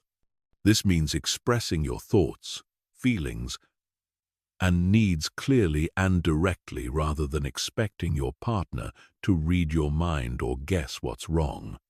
It means taking responsibility for your own emotions rather than blaming your partner for how you feel. It means listening to understand rather than listening to defend or attack. Self-love in relationships also involves accepting your partner as they are rather than trying to change them into who you think they should be. When you love yourself, you don't need your partner to be perfect, because you're not trying to use them to validate your worth. You can appreciate their positive qualities while accepting their human flaws and limitations. This doesn't mean tolerating behavior that's harmful or incompatible with your values. It means distinguishing between minor human imperfections and major character flaws or incompatibilities. Self-love gives you the clarity to see the difference and the courage to make difficult decisions when necessary. The ability to end relationships that aren't serving you is perhaps the ultimate expression of self-love in romance. When you truly love yourself, you won't stay in relationships that consistently make you feel bad about yourself, require you to compromise your core values, or prevent you from growing and expressing your authentic self. This doesn't mean ending relationships at the first sign of difficulty or conflict. All relationships require work and commitment. But self-love means recognizing when you've done the work and the relationship still isn't healthy or fulfilling. It means choosing your own well-being over the comfort of familiarity or the fear of being alone. The goal isn't to become selfish or closed off in relationships, but to maintain your connection to yourself while creating deep intimacy with another. When both people in a relationship love themselves, they can love each other more fully because they're not trying to use the relationship to fill internal voids or heal childhood wounds. Self-love in romance creates the foundation for the kind of mature, healthy love that actually lasts. It allows for true intimacy because both people can be vulnerable without losing themselves. It creates space for growth because neither person is threatened by the other's evolution. It provides stability because both people's worth is internally sourced rather than dependent on the relationship's status. Chapter 13. Living your truth through radical self-acceptance.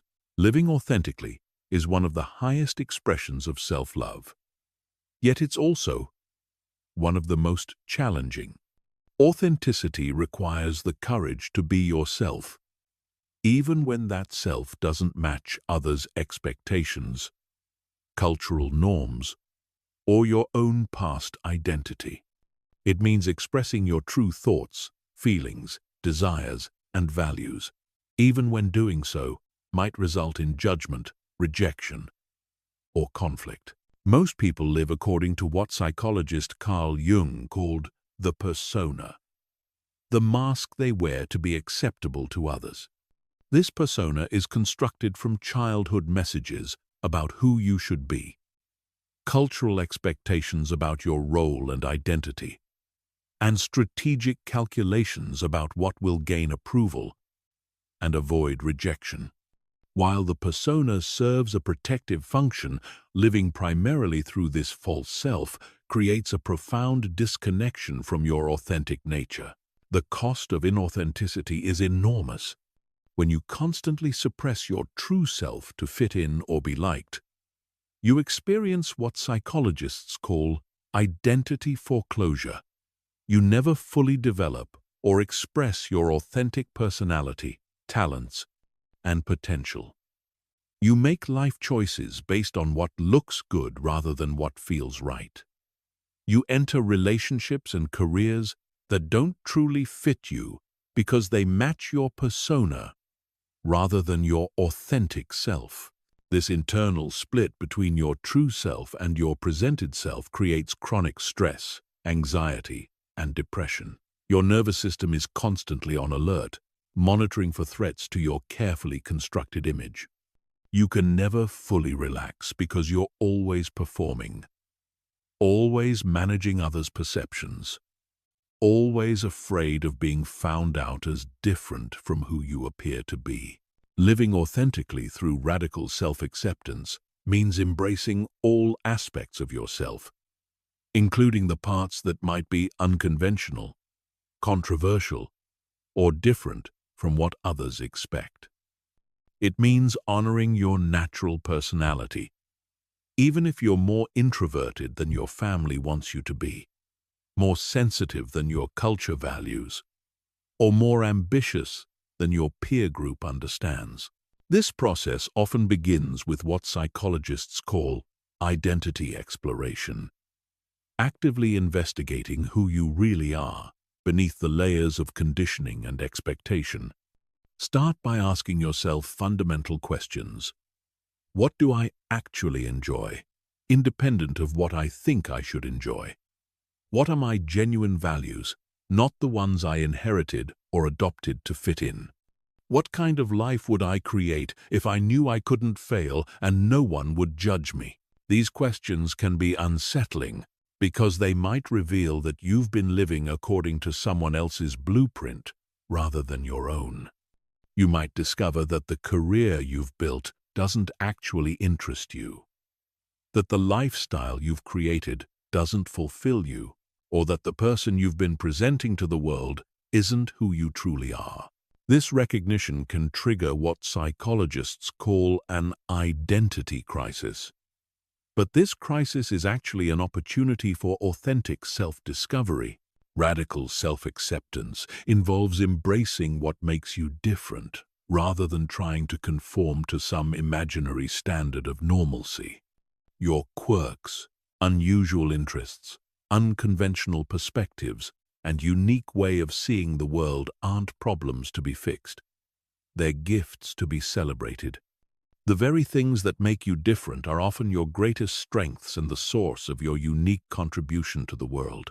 This acceptance extends to your emotional nature as well. Maybe you feel things more deeply than others, or perhaps you process emotions differently.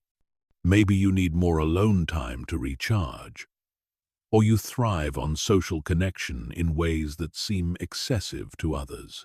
These aren't character flaws. They're aspects of your authentic nature that deserve respect and accommodation. Living authentically also means expressing your truth even when it's uncomfortable or unpopular. This might involve setting boundaries with family members who want you to be someone you're not, pursuing career paths that don't match others' expectations, or sharing opinions that differ from your social group's consensus. Each act of authentic expression strengthens your relationship with yourself and attracts people who appreciate the real you. The fear of rejection often prevents authentic expression, but radical self-acceptance helps you realize that rejection based on your authentic self is actually a gift. When people reject the real you, they're doing you a favor by revealing their incompatibility with your authentic nature. This allows you to invest your time and energy in relationships and opportunities that truly align with who you are. Authenticity also requires what Brené Brown calls shame resilience, the ability to move through shame without being paralyzed by it. Shame tells us that we're fundamentally flawed and unworthy of love and belonging. It attacks our identity rather than our behavior, saying, "I am bad," rather than "I did something bad." Shame thrives in secrecy, silence, and judgment, and it's often triggered when we express our authentic selves. Building shame resilience involves recognizing shame when it arises, reaching out for support rather than isolating, and speaking about your experience rather than suffering in silence. It means normalizing your human imperfections and recognizing that everyone has aspects of themselves they struggle to accept. The goal isn't to eliminate shame entirely, but to prevent it from controlling your choices and preventing authentic expression. Living authentically also means aligning your life choices with your values rather than external expectations. This involves making decisions about career, relationships, lifestyle, and goals based on what truly matters to you, rather than what will impress others or meet cultural standards of success. You might choose a lower-paying job that fulfills you over a high-paying one that drains you. You might prioritize creativity over security, or relationships over achievement. These choices often require courage because they might disappoint others or diverge from conventional paths. Family members might not understand your choices. Society might question your priorities. But living authentically means trusting yourself enough to make decisions that honor your true nature, even when those decisions seem risky or unconventional to others. The practice of authentic expression also involves sharing your genuine thoughts and feelings rather than saying what you think others want to hear. This doesn't mean being tactless or insensitive, but it does mean being honest about your perspectives, preferences, and experiences. It means contributing your unique voice to conversations rather than just echoing what seems acceptable. Authenticity in relationships means showing up as yourself rather than who you think others want you to be. This includes sharing your struggles and vulnerabilities rather than pretending to have it all together. It means expressing your needs and boundaries clearly rather than expecting others to guess what you want. It means being willing to disappoint others when necessary to maintain your integrity. The paradox of authentic living is that while it might initially result in some rejection or conflict, it ultimately attracts deeper, more satisfying relationships and opportunities. When you're genuinely yourself, you attract people and situations that appreciate your authentic nature.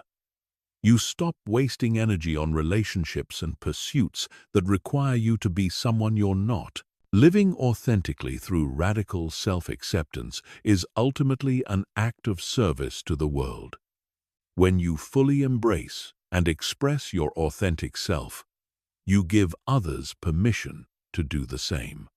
You become a living example of what's possible when someone has the courage to be genuinely themselves. Your authenticity becomes a gift that inspires others to discover and express their own true nature.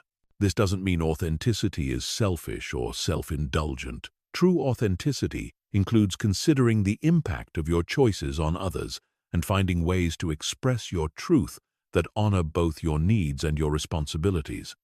But it means making these considerations from a place of self-love and authenticity rather than self-rejection and conformity. Chapter 14. The compound effect of self-love over time.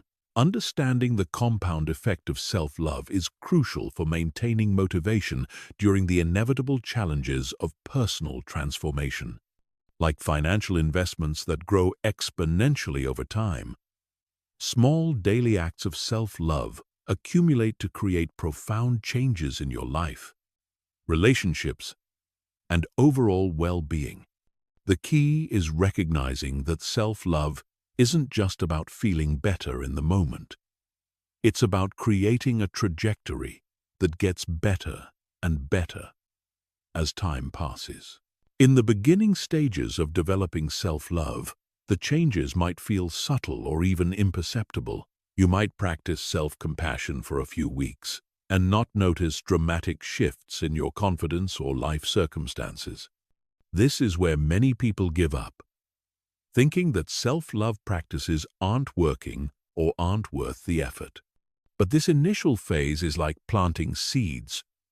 The growth is happening underground, building root systems that will eventually support enormous transformation.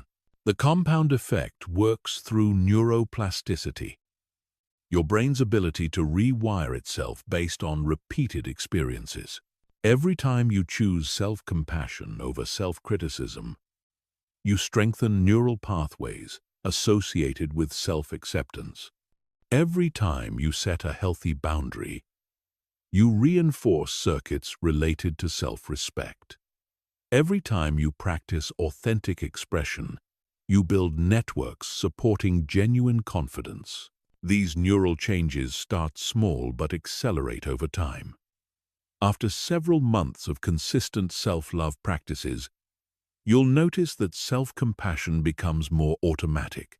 Negative self-talk naturally decreases, while positive self-regard increases. Your default emotional state shifts from anxiety and self-doubt to calm confidence. These internal changes then begin to manifest in external circumstances.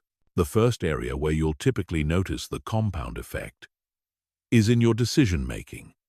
When you love yourself, you naturally make choices that support your well-being and growth.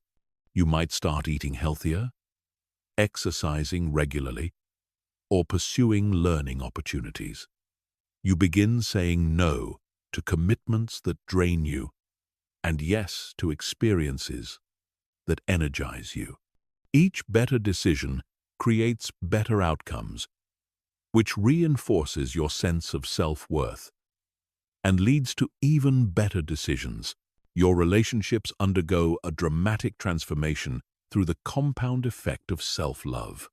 As you develop stronger boundaries and clearer communication, toxic relationships naturally fall away while healthy ones deepen.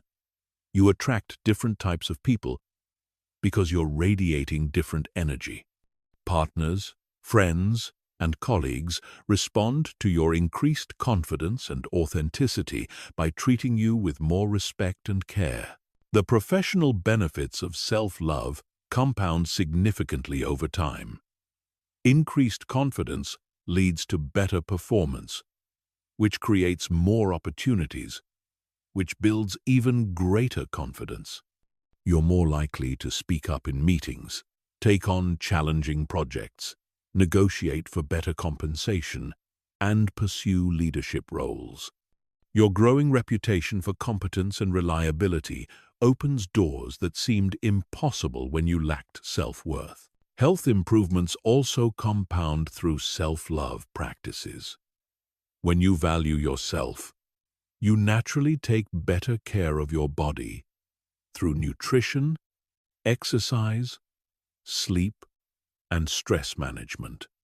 These physical improvements increase your energy and mental clarity, making it easier to maintain other self-love practices. Better health also boosts confidence and mood, creating an upward spiral of well-being. The financial benefits of self-love are often overlooked but incredibly significant. When you believe you deserve abundance, you're more likely to pursue higher-paying opportunities, invest in your skills and education, and make wise financial decisions. You stop sabotaging your success through imposter syndrome or unworthiness beliefs. You negotiate better deals, avoid financial relationships that exploit you, and build wealth that supports your authentic desires. Creative expression flourishes through the compound effect of self-love. As you become more accepting of yourself, you're willing to take creative risks and share your unique perspective with the world. This creative expression often leads to unexpected opportunities, deeper self-discovery, and increased life satisfaction. Many people discover hidden talents and passions when they finally give themselves permission to explore without judgment. The spiritual benefits of self-love compound into profound wisdom and inner peace. As you develop unconditional self-acceptance, you naturally extend that same acceptance to others. Judgment and criticism decrease while compassion and understanding increase.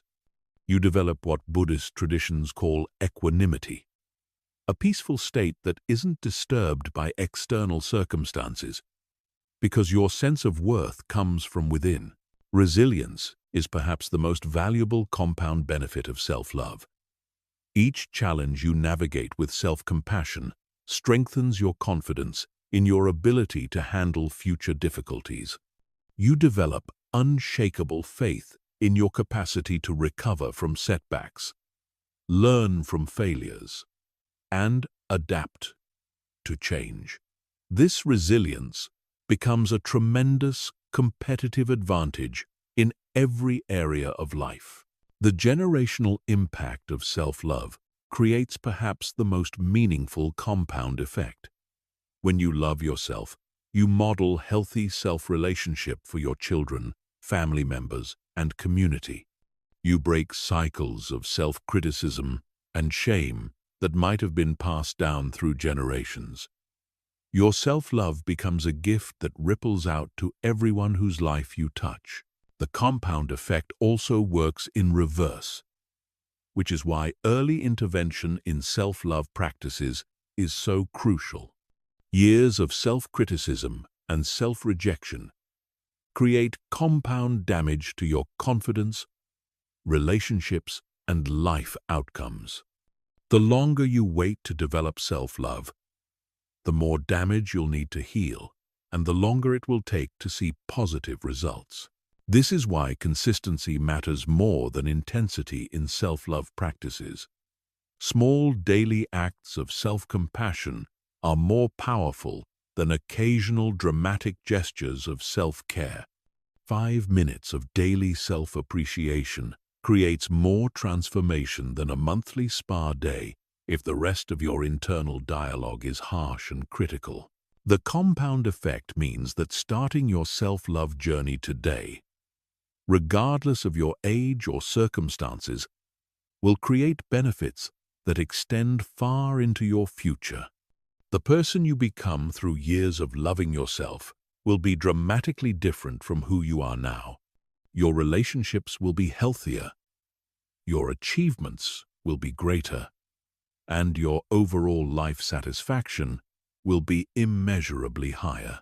Understanding this compound effect helps you stay motivated during difficult periods when progress feels slow or non-existent. Trust that every act of self-love is building towards something beautiful, even when you can't see immediate results. Your future self will thank you for every moment you chose compassion over criticism, authenticity over performance, and self-care over self-neglect. The ultimate compound effect of self-love is becoming someone who naturally inspires others to love themselves as well. Your presence becomes a permission slip for others to treat themselves with kindness. Your example shows what's possible when someone truly accepts and appreciates themselves. This influence extends far beyond what you can measure, creating ripples of healing and transformation that touch countless lives. Chapter 15. Becoming your most loved self. You've reached the final chapter of this transformation, but this isn't an ending. It's a graduation into a new way of being. Everything you've learned about self-love is meaningless unless you integrate it into your daily life and become someone who consistently loves themselves more than anyone else. This final chapter is about embodying everything you've discovered and stepping fully into your power as someone who is unshakably committed to their own well-being and growth. Becoming your most loved self means that self-love is no longer something you practice occasionally, when you remember, or when you're feeling particularly motivated. It becomes your default way of operating in the world. Self-compassion becomes as natural as breathing. Setting boundaries becomes automatic. Authentic expression becomes effortless. You've rewired your brain so thoroughly that loving yourself is simply who you are, not something you have to work at. This transformation doesn't happen overnight. And it doesn't mean you'll never have moments of self-doubt or self-criticism. What it means is that these moments become brief exceptions rather than your normal state. When negative self-talk arises, you notice it quickly and redirect it with compassion. When you make mistakes, you recover faster because your self-worth isn't dependent on perfection. When others criticize or reject you, it doesn't devastate you because your foundation is solid. Your most loved self operates from abundance rather than scarcity. You give love freely because you have an endless supply within yourself. You pursue opportunities from excitement rather than desperation. You make decisions based on what aligns with your authentic self rather than what will gain approval. You attract success naturally because you're no longer blocking it with unworthiness beliefs. The relationships in your life reflect this transformation. You're surrounded by people who appreciate and celebrate your authentic self because you've stopped tolerating those who don't. You communicate clearly and directly because you're not afraid of your own truth. You support others' growth and success because their achievements don't threaten your sense of worth. You create the kind of love and connection you once desperately sought from others. Your career or life purpose flourishes when you become your most loved self because you're finally willing to pursue what genuinely excites you rather than what seems safe or impressive. You take calculated risks because you trust your ability to handle whatever outcomes arise. You express your unique gifts and perspectives boldly because you know they have value. You create work that feels like play because it's aligned with your authentic nature. The daily life of your most loved self looks different from your old patterns. You wake up with appreciation for another day to express your potential rather than anxiety about what might go wrong. You make choices throughout the day that honor your needs and values. You speak to yourself with the same kindness you'd show a beloved friend. You end each day with gratitude for your efforts and growth, rather than criticism for your perceived shortcomings. Your most loved self handles challenges with grace and wisdom. Instead of collapsing into victimhood when difficulties arise, you ask yourself what you can learn and how you can grow from the experience.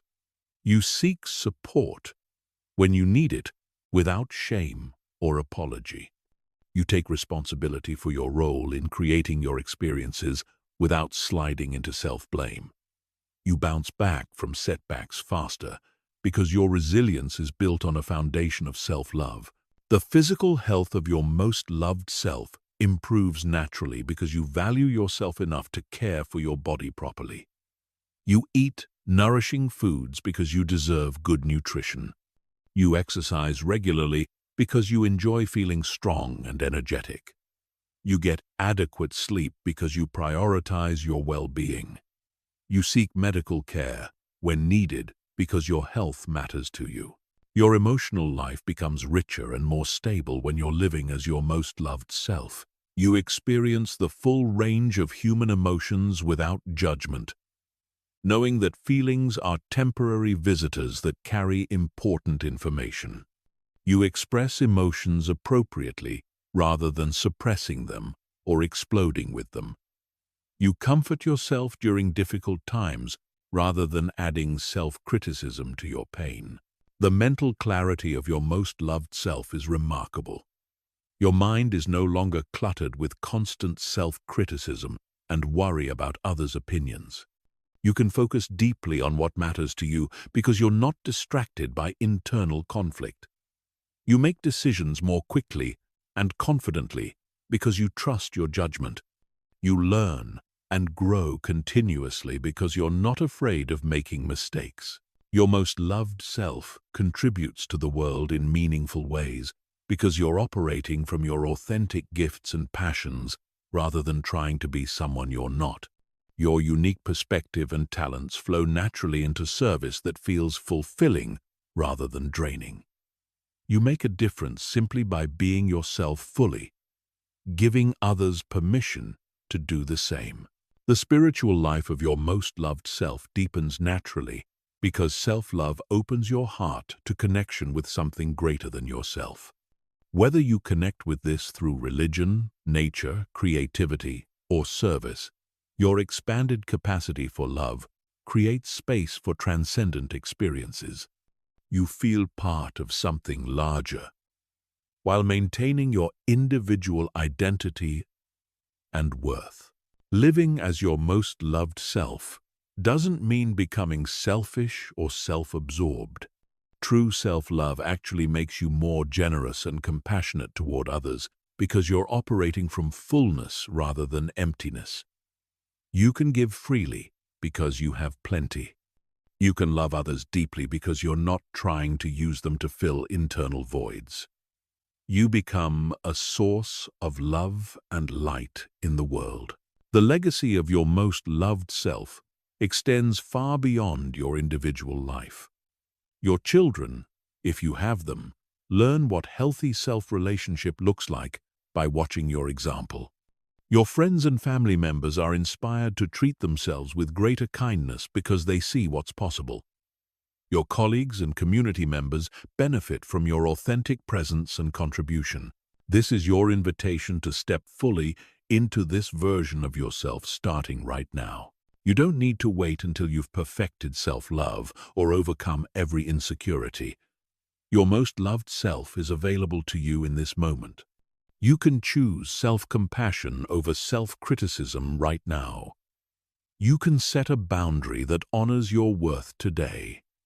You can express your authentic truth in your very next conversation. The world needs your most loved self. It needs your unique gifts, your authentic perspective, and your full presence. It needs the love that flows naturally from someone who has learned to love themselves completely.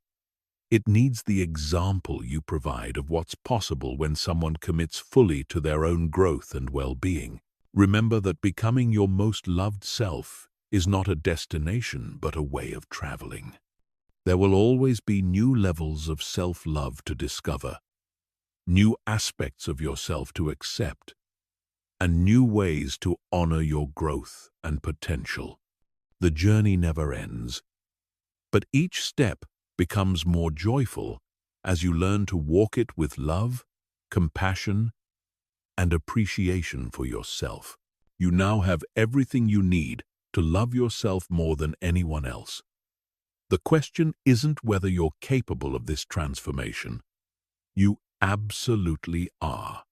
The question is whether you're willing to commit to yourself with the same dedication you've given to others. Are you ready to become your own greatest love story? Are you ready to live as your most loved self? The choice is yours, and the time is now. Your most loved self is waiting for you to step forward and claim the life that loving yourself makes possible. Everything you've ever wanted begins with learning to love yourself more than anyone else.